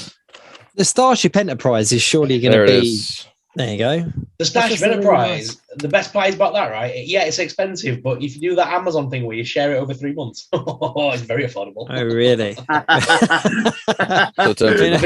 been trying to sell that to my wife for the past week. Like, look at that, an Enterprise. Yeah. She's like, it's bigger than your room. Like, I need it though. See that looks cool. The lights on that looks wicked. But you can convert the wheels as well to be Back to the Future. And that's really cool. I used that car along with my NECA 2015 Marty, and it went really well in the background. Nice. Oh, really? Someone has actually worked out you can just about fit the Super 7 reaction Marty and Doc in it. Well, hang on. Can you just clarify how you can just about? I just have images cramming this figure. There is. Well, it looks really good to the side, but I think because like there's a big cavern of space under here, but I think if you Dremel out, like head space, what I mean is like is good in clearance, but you do have to sort of Dremel out the footwells a bit. Cut the feet off the figure, take the neck out, and glue the head back on. Yeah, slide in like a dream, like a dream. I'm so hoping NECA give us a 1/10 car. They've got to. That would be really smart, wouldn't it? That'd be really smart. I think if the Turtles party wagon does well for them, I think they'll start bringing out a lot of these different cars and things. Yeah. You know what? On that note, though, I'm surprised that that's the one that they kind of went for first. Because if they'd gone for something like Back to the Future, for example, there's people that wouldn't necessarily class themselves as a collector that would go, oh, it's Back to the Future. I'll spend X amount of pounds on that so that I can put it on a shelf or put it on a mantelpiece or something. Whereas the Turtles van, it's quite a specific. People would do that about the Turtles van because I've got a lot of friends who don't collect anything else, but every now and again, like my mate Sam, he's not a collector of anything, but he's bought those giant movie turtles. He's got each one of those, but like he said, scale. Yeah, and they are amazing to be fair. Yeah. Or but he will get, because it's turtles and turtles are a big part of his childhood, he'll get 1 or 2 big pieces. And the same, we've got a couple of other friends with similar different things. I mean, one of them's a Jerry Anderson fan, but he hasn't got everything Jerry Anderson. He's gone and got the one model or Thunderbird 2 that's got like all the different like hatches and stuff like that. So I think Turtles is such a big nostalgia thing, but also it's the prime spot because the 80s and 90s kids who have got the money to spend on something that size at the moment. Yeah. Because they're most of the people who've already got in now houses and have kids, and maybe this is the kind of the frivolous thing that they would buy for themselves. Go like, I don't have anything for my childhood still, but like, oh my God, look, it's the Ninja Turtles. So I think maybe that's what they were sort of going for. Yeah. Can you stop making us sound old? We're not old yet. Stop it. We're not the old people at the function yet. Yeah, I'm like grey in the beard at the moment. I don't like it. Stop it. I don't have any hair on top to go grey, so I've got. I've got the mine's Doctor going Strange back. going on low. Yeah, there we go. We got to face the reality, right? Yeah. We're getting old, right? It's just To be fair, it's the truth. Look at the backgrounds of all of what we've got. It's really. Am I making us sound old? But we don't look it in that respect. No, let's be honest. No, definitely no. I have definitely. This is a tablecloth. Now. Again, I'm just. So far, my main uses of backgrounds have been bed sheets, a rug, and now a tablecloth. At some point, I will get a proper background, just maybe show off some figures. But at the moment, this will do. I have definitely got more toys now than I did as a kid. I'm not ashamed. Yeah. I'm not ashamed to admit it. And it's always fun when my boys are playing with their lightsabers, the 15 quid kind of retractable ones. And then I just bust open the door of my man cave with my it's just wearing a Mando helmet. One of my Darth Maul. Literally one of my favorite little memes. Kicking them over and like throwing just. So we could see you hurting younglings. But yeah, mate, they're my younglings. I'm not hacking them around. Favorite memes I've seen is there's a picture and it's like just 4 panels and it's like a man and his kid at a bus stop and the kid like looks up to the dad and is like, Daddy, why are all my toys rubbish? And then the dad's going, yeah, my toys are awesome. Yeah.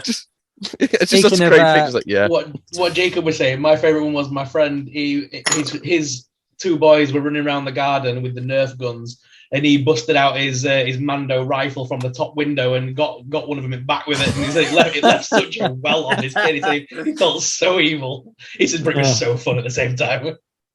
You got it. I am speaking of memes though. I saw one today, and I hate to laugh, but I really did. And it was Darth Maul.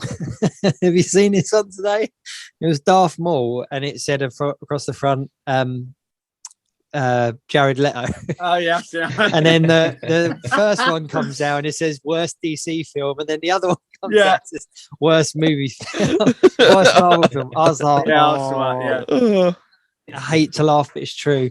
But yeah, I do feel sorry for the guy because he's a great actor, but it's just but yeah, no, I don't know. It's all about nostalgia, isn't it? Let's be honest. I mean, everything that we do, everything we collect, it's all about nostalgia. And I just love that, we live in the time that we do. Like if I had told, the younger me that this is what would be available to us now is just insane. Absolutely insane. The fact that they're rehashing these things for us is brilliant.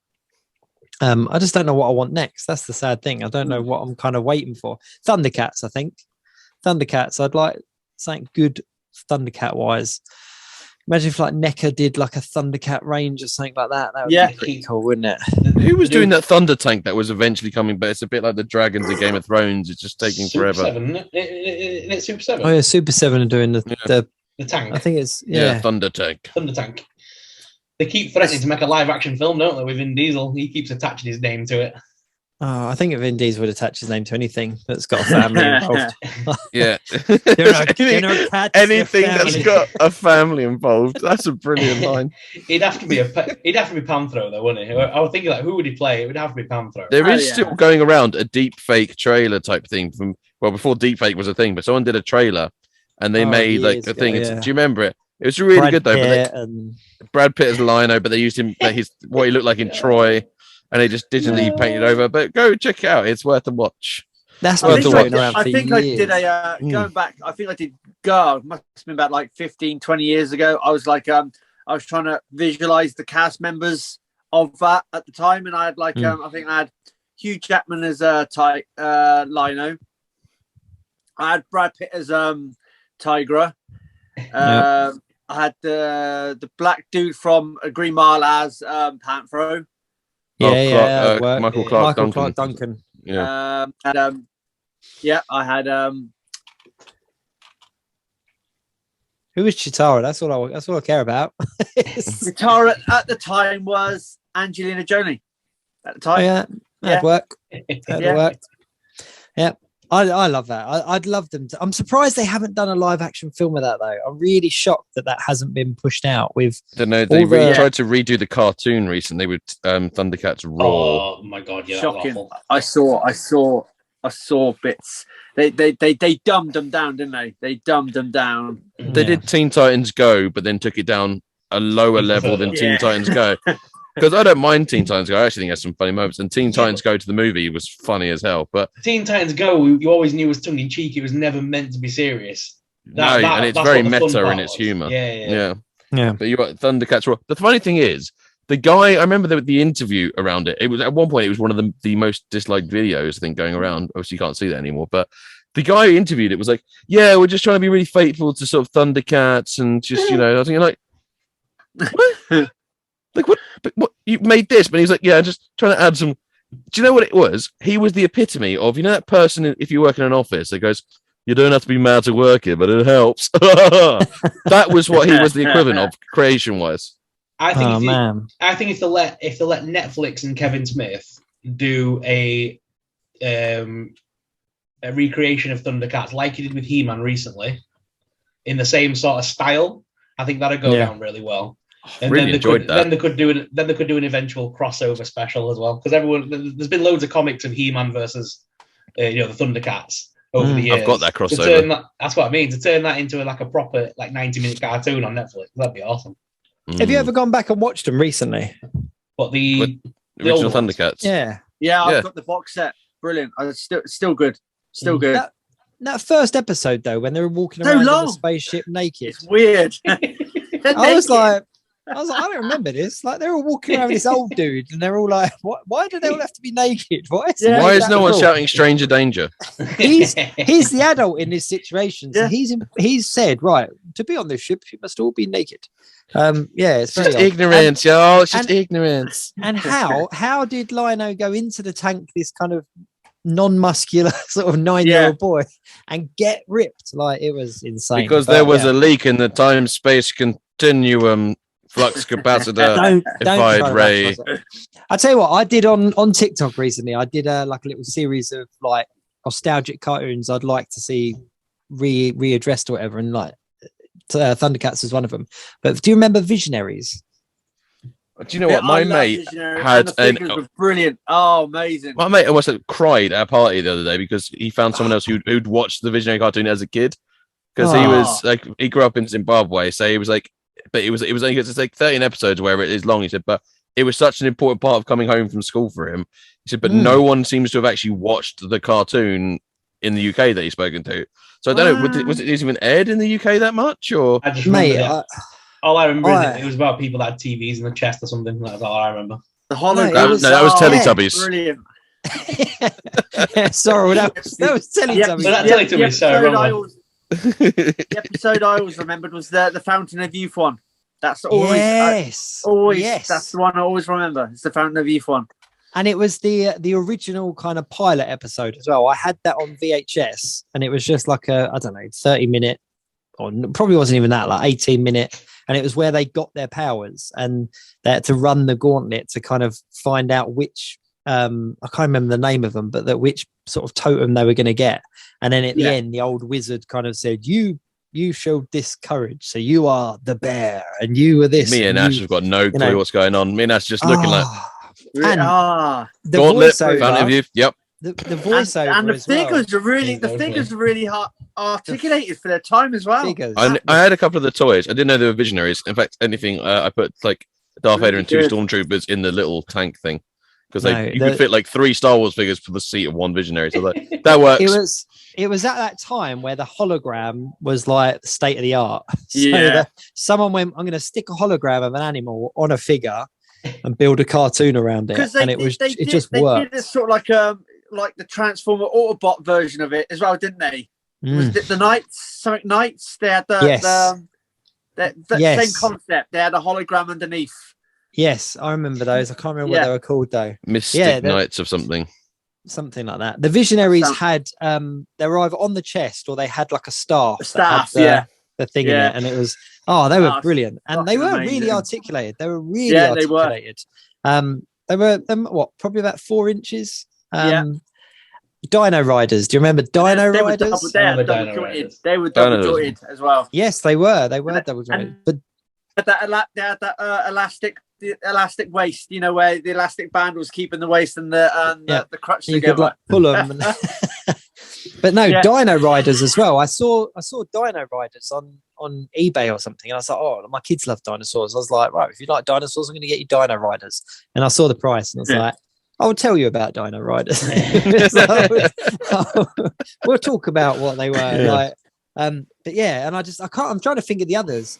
Mask was obviously one that I did as well. I think Mask would be a really good. That'd be one for Vin Diesel to get behind. Look, we're going to take your Fast and Furious franchise and just flip it on its head a little bit.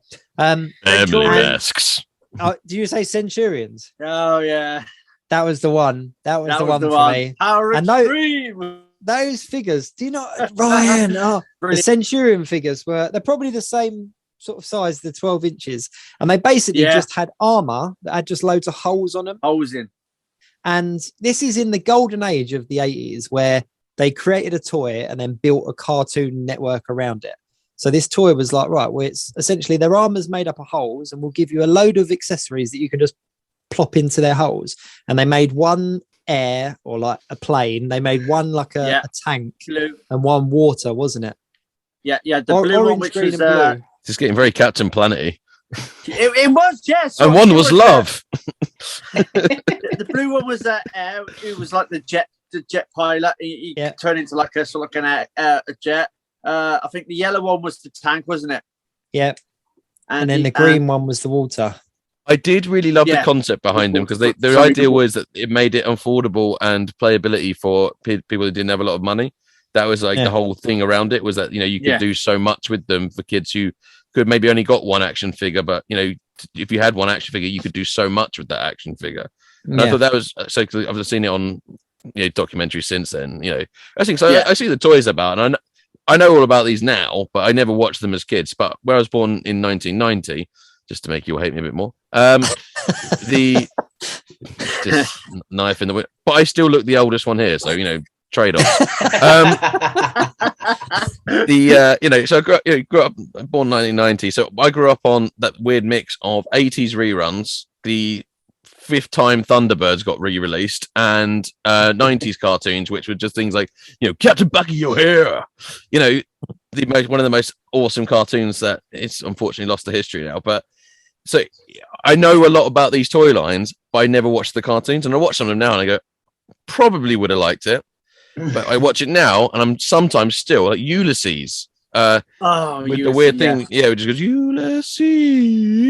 It just gets stuck in my head. I never even watched it. They don't make soundtracks like that for cartoons now either.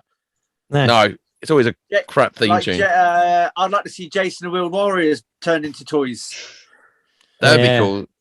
That would be cool. The one that really sticks for me as well is BraveStarr. Remember BraveStarr? Yeah, BraveStarr. So again, I know the toys, but never saw it as a kid. It was all about 2020 as well. The horse. It was just his horse that essentially turned into this really badass like cowboy. It was like amazing. But it was by the same studio that Film Nation, that did He-Man and all the rest of it. But that was, back in the 80s, it was about a toy line. Like He-Man famously was a toy line, and they created the TV show. They blagged the rest of it, Yeah, the TV show is essentially a really long extended advert for this toy line. And that's why there was figures and stuff that you didn't see on the TV or vice versa. But, and BraveStarr as well. And guaranteed all of them had to have a fancy message at the end of every episode. Oh, yeah. Maybe we should start doing that on the Geek Week. Just have a fancy message. Every episode ended with some form of like character coming to the screen going, "Today, boys and girls, we learned all about the power of share." Yeah.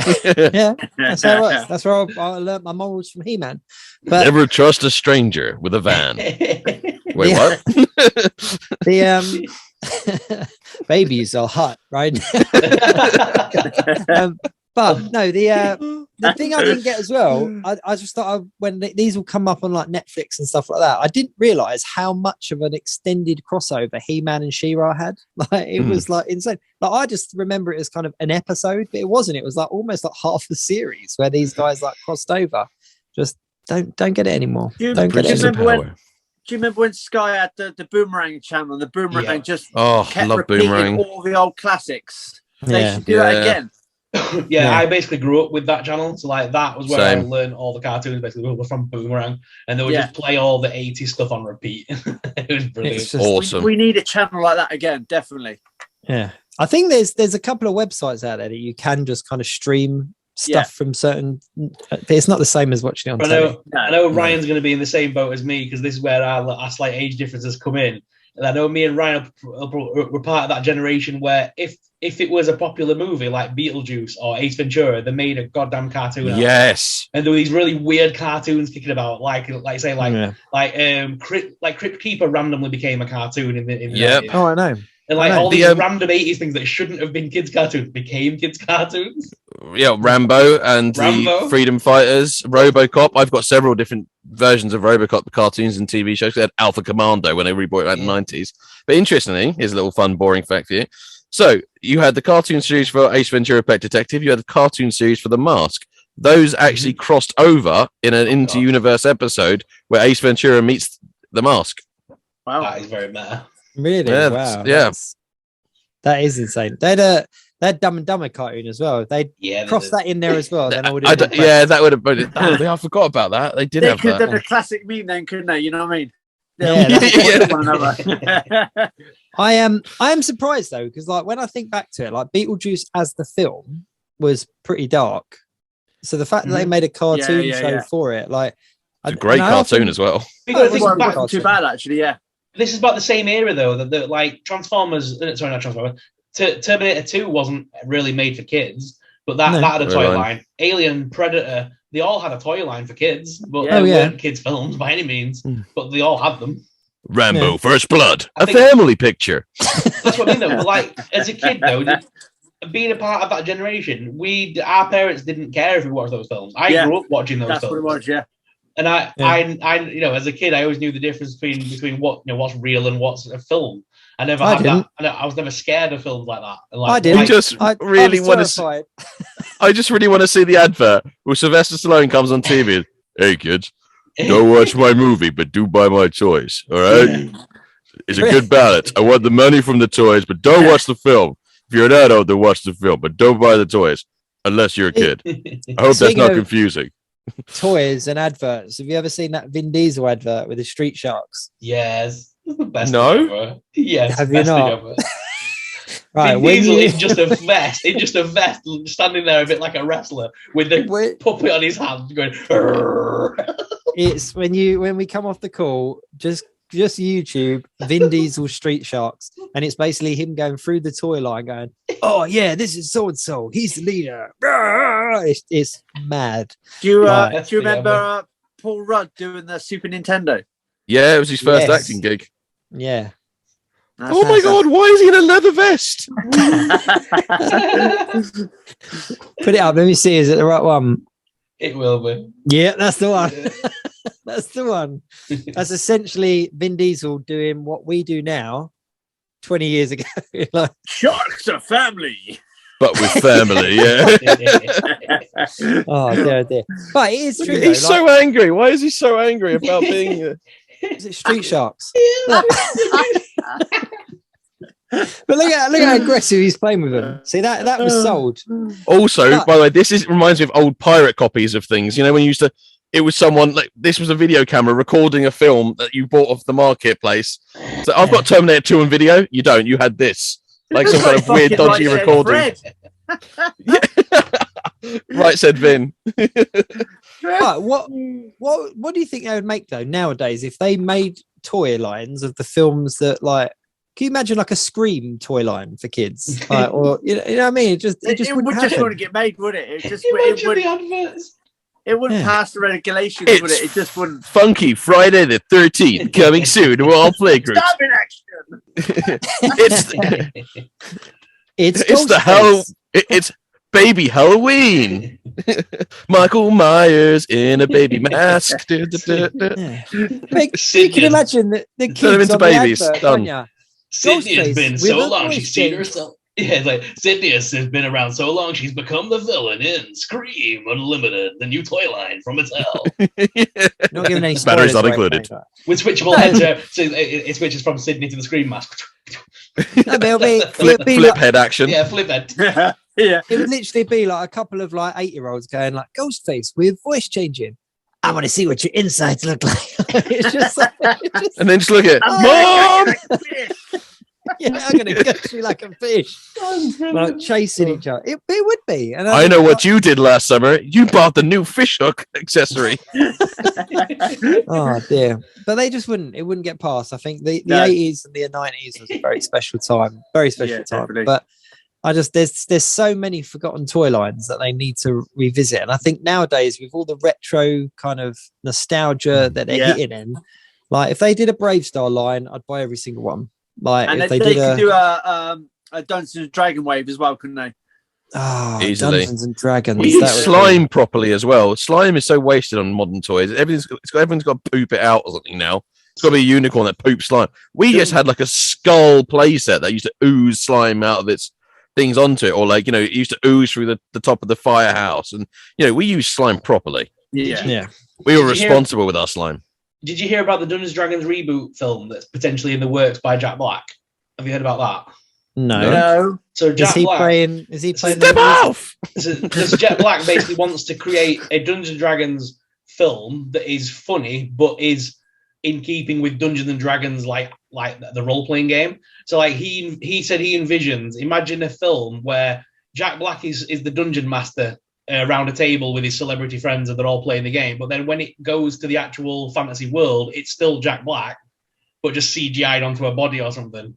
It's like, so he's playing both roles. So it's like, because obviously the whole thing of Dungeons & Dragons is you are the character when you're role-playing the game. They want to capture that as a part of the film, which they've never tried to tackle before. They've always just made a fantasy movie called Dungeons & Dragons. This one wants to go like full meta and like. I think that would work really well. If they did I could really see that. Like work for the new Jumanji, didn't it? It's something like work for that sort of. Yeah, I could see that kind of working. Where they were kind of it was kind of like aware of itself, wasn't it? A bit like Jumanji, like say a bit like Deadpool's aware that he's in a film. Things like that. It's like if you make those jokes and make it obvious from the start, it'll be funny. That would be cool. That would be really cool. That really would. Yeah, be. He's attached to that project. He's put loads of like things on his YouTube channel about it and like on his socials, like how he wants to tackle it, and he wants people like The Rock to be involved and all his like celebrity friends. He's kind of saying the more celebrities you cram into it, the funnier it'll be. Nice. That would be really good. What's his name actually? Bringing it back from Scream, Michael Lillard. Matthew Lillard, yeah. Matthew Lillard, yeah. From Scream 1. He's a big Dungeons and Dragons player. He was on the Hasbro Pulse, wasn't he? Giving away announcing all the new stuff and that.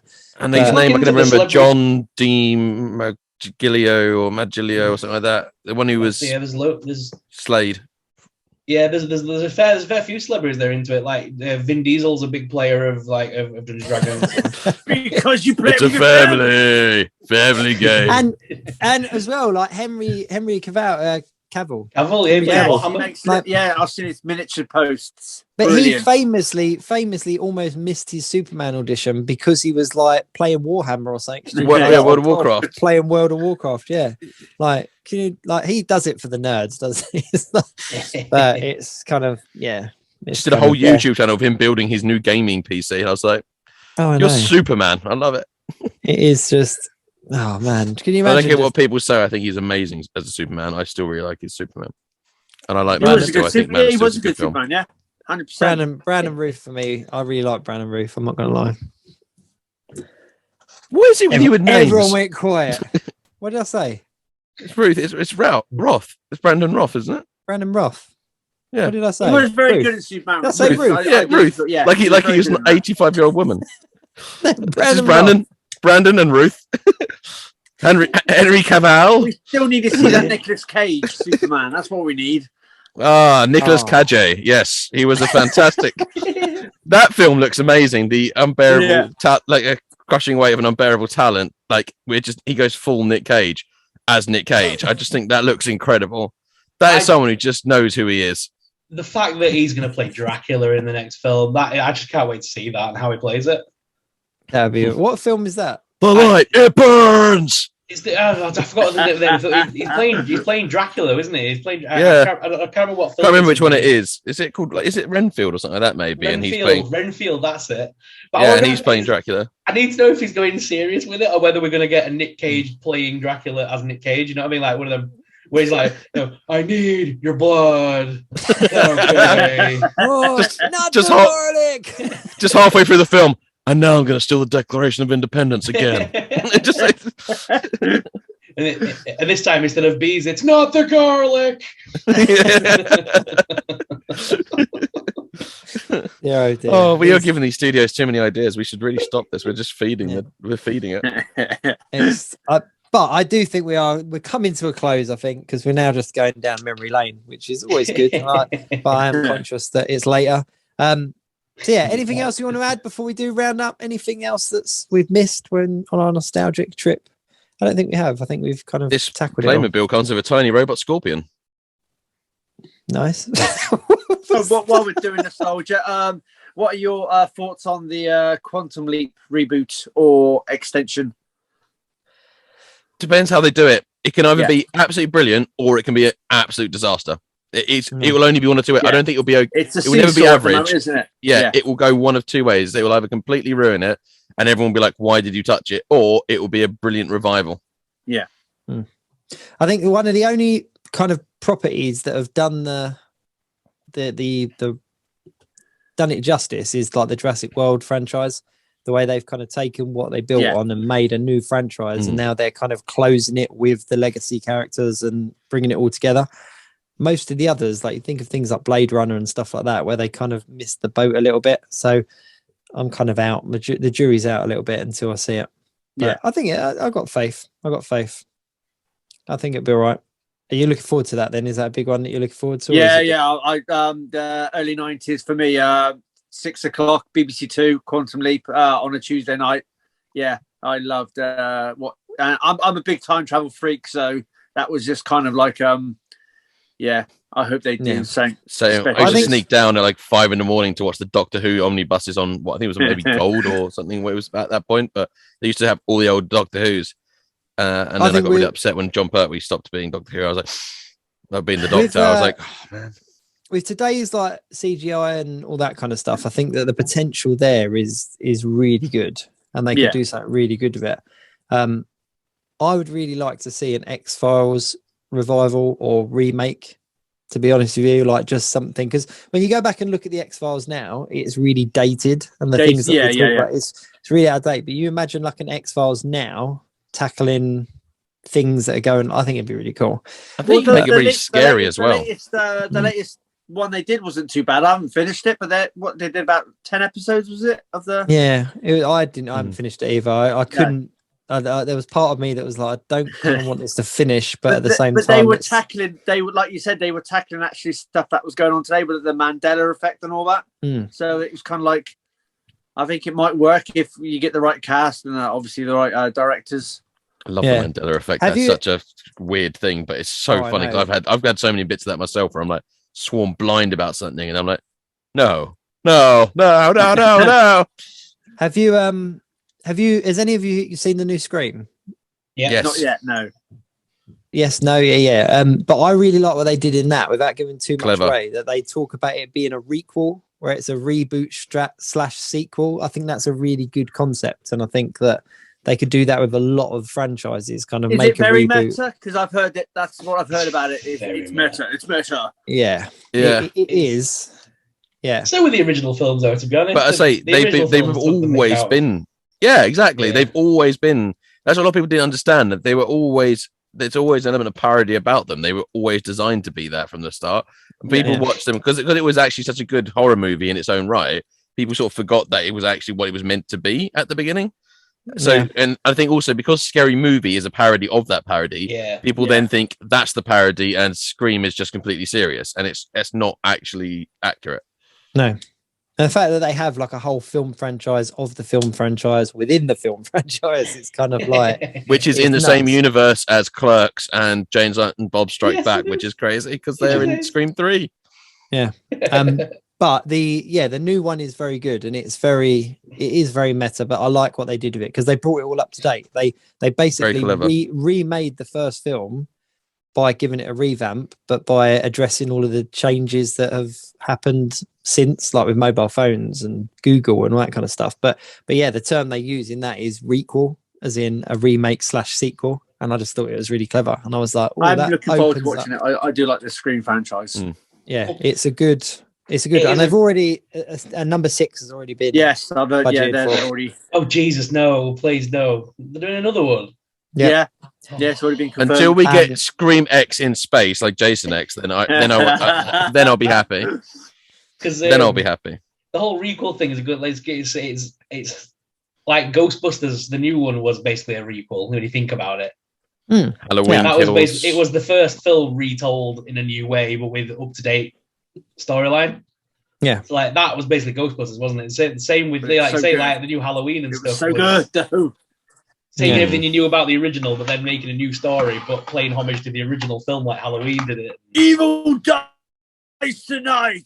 I really thought like Ash was going for like some kind of garrote thing going on then, because as he was talking about these like the Halloween films, he just got like this. I just was this wire and him going like that. Like I'm folding my charging wire up. Sorry. Yeah. Charging for a kill. No, I think there's a lot of potential for things to be remade. I would just quickly, I'd really like to see. Do you remember the Outer Limits on television as well? Yes. Oh wow, yeah. I love the Outer Limits. I'd love to see Outer Limits and Tales of the Crypt. I'd love to see like a.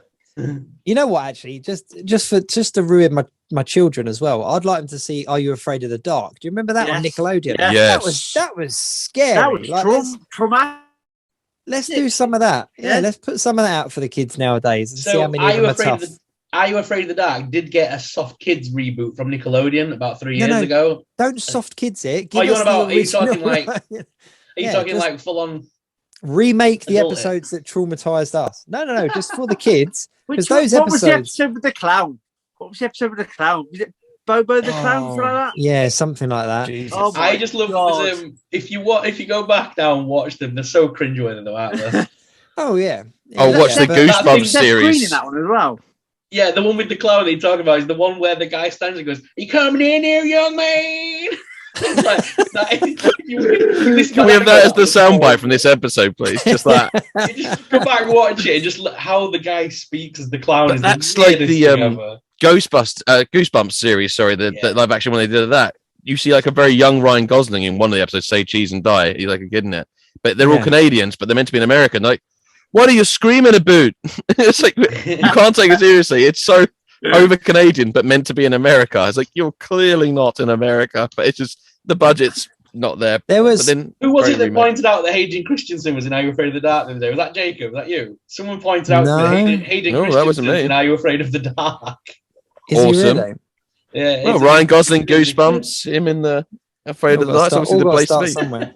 There was a TV show that came out on Netflix. I can't remember the name of it now, but it was like a horror TV show for kids, and I watched it like a couple of episodes without my kids, and it's very Are You Afraid of the Dark? And I was like, I wouldn't show this to my kids because it would give them nightmares, but it's aimed at kids. Is that the one? That was the one. I know which one you're on about now, because there's like one of the first episodes is about the kid with the old woman across the road, and she like becomes the kid.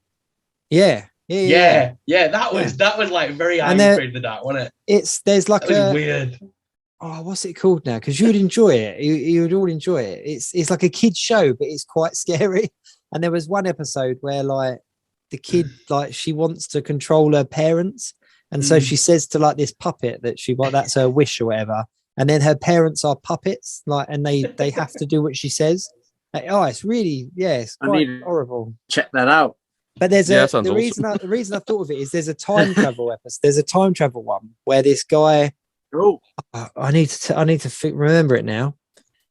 But the dad talks about his best friend as a kid and stuff, and he's telling his son about his best friend as a kid, and then the kid falls down a well or something, and then ends up in the past, and he is that best friend that the dad always talks about. Because he then meets his dad. It's really, and he's got the ability to do something that would make a big change in his life. It's really clever. But I was like, this is well above like my kid's level, and it's spooky. It's called Creeped Out. Creeped Out. There we go. Yeah, Creeped Out on Netflix. We're definitely worth a watch. It is Out, definitely, right. definitely worth Check watching. that out. I've just added it to my watch list. It hits all those like you say, like those Goosebumps, I'm Afraid of the Dark kind of like kids horror feels. But it is a kids. It's created as a kid show. Like the acting is a bit questionable at times, and the stories all focus around like children as the main kind of character. And you kind of feel a bit silly starting off watching it as an adult, but then you actually like the writing on this is actually quite good. Yeah, do you know what? You can say as much as you want. I went to the cinema to see the Goosebumps 2 movie. And do you know what? I really enjoyed that film. Yeah, it's great fun. It is a cheesy, good watch for Halloween, is that film. The first Goosebumps I didn't like, but the second movie they made. Oh, really? I actually preferred the first one. Yeah. I think both of them are really good, but I preferred the first one out of the two. It just evil gummy bears coming to life on Halloween night is the funniest thing ever. Yeah. Little tiny gummy bears coming to life. I don't know if my opinion counts because I've only just seen obviously Hocus Pocus the year just passed. So right, do you really want to admit that on? I can't believe I only just watched Hocus Pocus. Yeah. Halloween just gone. Yeah. It was all right. We made him watch it. It's still a good film when it was done. I really enjoyed that. I'm looking forward to actual Disney Plus doing the sequel. Yeah, the thing is, my biggest problem was like a lot of people overhyped. I just never happened to never see it as a kid. Yeah. But then a lot of people overhyped it, and then I really don't like Bette Midler or Sarah Jessica Parker. Which, considering the community I'm part of, is like sacrilege, like to be in like the LGBT community and say those words. But so I haven't been stabbed in the face quite yet. But but that always put me off watching it because but the two of the main actors in it are people that I can't stand. So like that just really annoy me. But when I watched it, I will say it had a lot of charm and stuff too. I could see why it was as popular as it was, but I just still find Bette Midler so annoying, and her doing that face just made it much more punchable. I don't know. I just felt really betrayed by it because I grew up kind of really fancying the blonde witch, and then when I was an adult, I realised it was Sarah Jessica Parker, and I just felt dirty. I had the same. Yes, guilty hands up. I was like, oh my god, that's Horseface. I was like, I got to wash myself now. No, it's BoJack Horseman. We've had this discussion many times, Jacob, about this, and I think we decided it wasn't Sarah Jessica Parker we liked. It was more of the character. It was the witch herself that we liked. It was her attitude, the way she talked, and everything. Whatever you need to tell yourselves to sleep at night, that's fine. It was. I was a child. What can I say? I don't know what happened with her because I can remember actually as a young kid finding her attractive in Flight of Navigator as well, and all of a sudden she just morphed into this horse. Can you imagine? It turns out she's one of the people who actually listen to this. She goes, I thought this was a safe space. The one place I can listen where they don't compare me to a horse, and now this isn't even safe. Damn it, Geek Week. Yeah. Actually, it's funny to imagine that it's the witch from Hocus Pocus that married Simba from Lion King. So yeah, got Ferris Bueller in the end. Broderick. Yeah, Matthew Broderick. Yeah. Oh, it is, isn't it? So their voice is Simba, isn't it? Of course it is. Not the singing voice. Just want to chuck that in there. No, just the adult talky voice. Yeah. No. And he did not sing Dunker Shane in Ferris Bueller's Day Off either, just to make it clear. So, last thing on reboots then, before we do go, because has anyone watched the reboot of Fresh Prince? Nope. No, I'm all right. No, I don't need to. There we go. I was the same. I saw the trailer and I was like, no. I needed that like I needed a slap in the face. Whenever they try and take something like that and try and put a dark spin on it, it's never going to be good. No. It's all because of that fan-made trailer someone made for like a college project or something like that, and it was a great project. Like it was a great one-off trailer type thing that person did, and it was amazing, but it didn't need to be expanded upon. No, it's like the SNL trailer of the Oscar the Grouch done as like the style for Joker. With David Harbour, grouchy. The bit that lost it for me is when they made Uncle Phil and Colton kind of like attractive, and I was like, why have you made Uncle Phil like really kind of athletic and made Colton kind of attractive? Like, hey, Uncle Phil, what's going on? Yeah, On a scale it of 10, was. how attractive were they? No, Eight or nine, definitely 8 or 9. a solid 8 or 9. No, but it was just kind of like, no, like Uncle Phil was. Wouldn't this big approach him in a jolly bar fellow. out of league territory. But Colton was this geek. How is it that guy in the trailer is not going to do the Tom Jones dance? That's just not going to happen. So, He only listens to dubstep remixes of Tom Jones. That's got to. yeah, no, that's going to be the twist. I didn't watch it, but I am. The bizarre thing is I kind of want to know what people think, and I'm still struggling to find someone that has watched it to give me feedback. So I would rather just start watching the original one again from the start because I just never get bored. That's one of my safe background viewing things. You know, like Friends is for a lot of people, but Fresh Prince is always going to be. He's fainted from the reactions of it. Simon was that uninterested. He just kicked his camera. The idea of an attractive Uncle Phil has just made him destroy his entire studio. I was just going to grab. I thought you were going to get up and do the Tom Jones dance, the Carlton dance. I was like, well, live on the show. I'll save that for TikTok. Because the thing is, since There you go. since like That's like Cobra Will Kai- Smith looking at his career and where it's going now. That's probably worth a bit now, isn't it? Got to be. Probably. I was saying, like, since the whole thing with like the Cobra Kai thing coming back on Netflix and being really successful, how they're going to try and keep pumping out these 80s remakes now, aren't they? Just to try and get the next thing. But I love Cobra Kai. Cobra Like Kai, that. amazing. Still haven't Yeah. watched it. Oh, Cobra- Ryan. What I'm doing, I went and got the Karate Kid films on Blu-ray because I realized they didn't have them on DVD, not all of them anyway. So I just got the box set, and I am going Don't watch to. the next Karate Kid. I'm doing it. No, it I doesn't think exist. it did when I was a kid, and I liked it when I was a kid. Sorry, it's like Sidekicks with Chuck Norris. It exists. I liked it. I'm not sorry, but I'm going to rewatch I'm going to watch all the films, and then I'm going to start Cobra Kai, and I'm just going to probably But you go know on a what? Karate Kid adventure. But you know what? You don't have to rewatch the films because I know I don't have to. no, I just want because to. anything significant that happened in the film, they kind of look up and then it fades and they show you that part of the film. I know, but Yeah, they're great true. films, and I wonder it's what you're like- watching because I haven't watched them for years. It's like They even are to the still, extent they're where still great. They are still great. a cameo comes in and you're like, oh, who's that guy? And then a split second later, it cuts to the bit in the film where that person was involved. It is a brilliant franchise. The best way they did that was in the second season where they bring back the guy from Karate Kid 2, isn't it? He's like, live or die, man. Yeah. Ah. Oh, so good. Yeah. Yeah. That was. And it, hang on. Oh, no, I don't want to ruin it for Ryan. Don't ruin it. One sec. Let me. Hasn't he come back to help him as well at the end? Yes. Yes. Yeah. Yeah. He did. Yeah, It was yeah, him. yeah. I was trying. I wondered if I imagined that in my head. And this.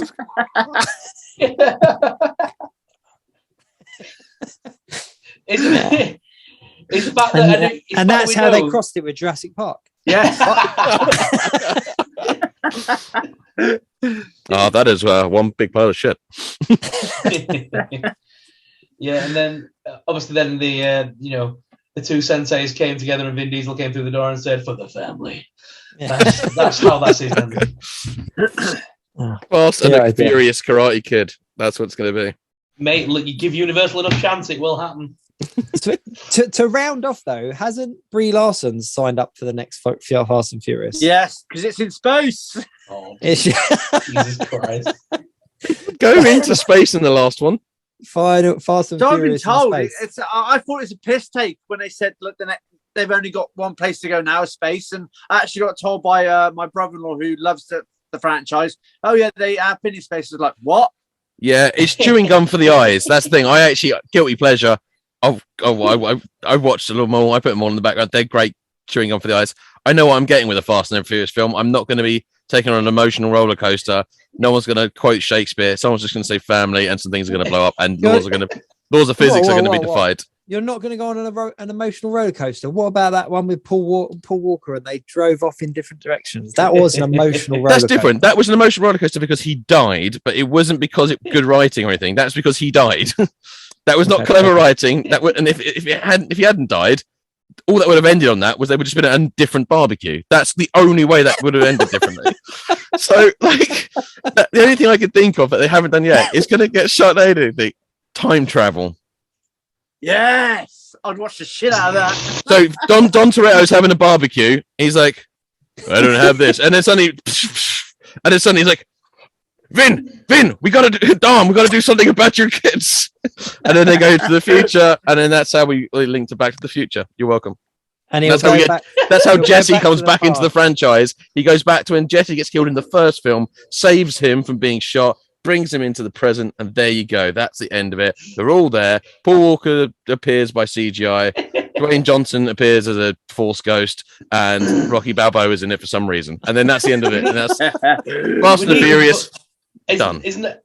Are you not slightly excited though because of the fact the 10th film is going to include all of the people who we're going to get John Cena versus The Rock versus Vin Diesel versus Jason Statham all in the same film? Dwayne Johnson's not doing it, is he? No, him and needs to come back. No, he said he won't ever. No. I did like the Hobbs and Shaw film actually. That was great fun.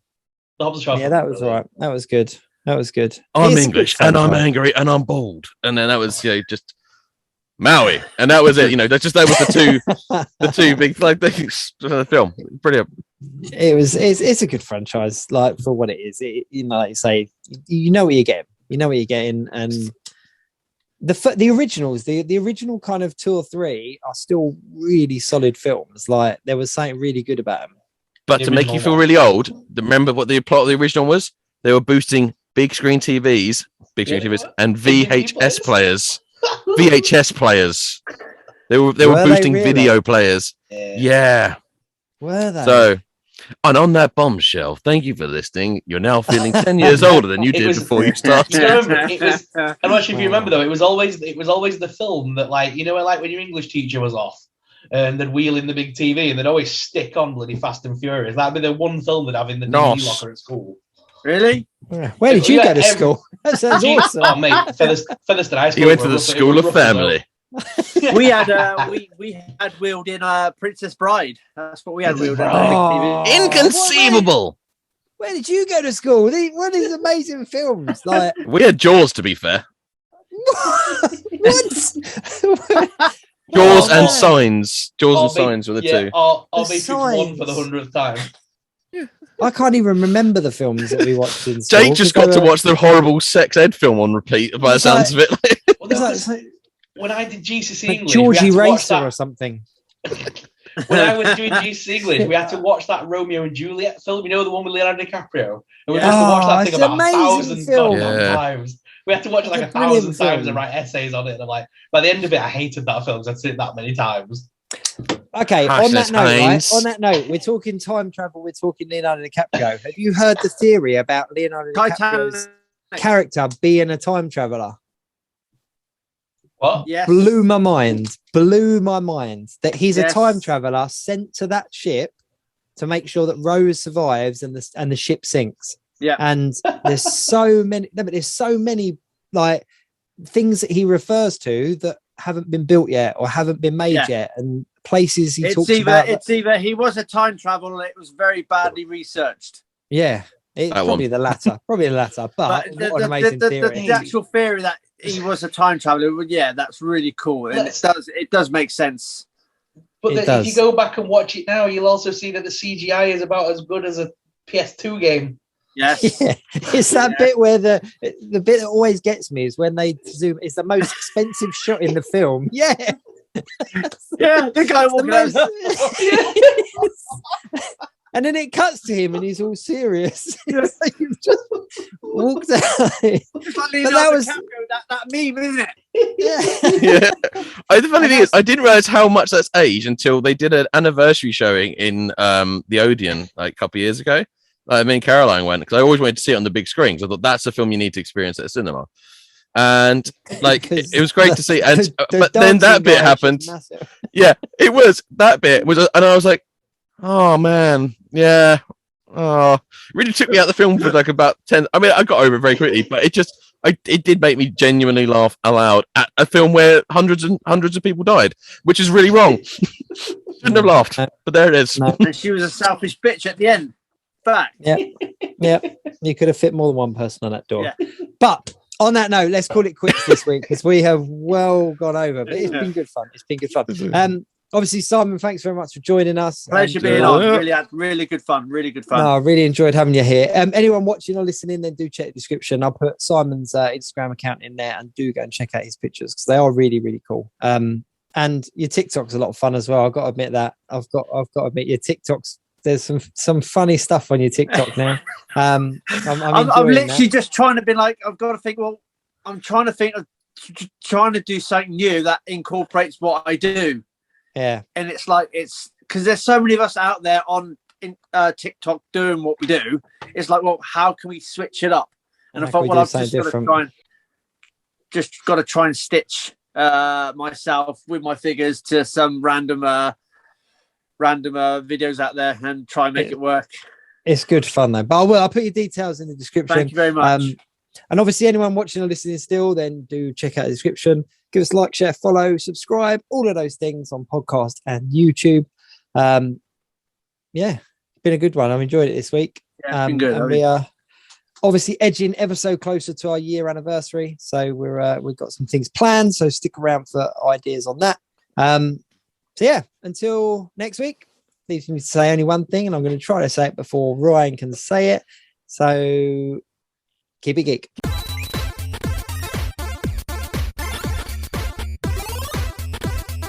The Geek Week in Review.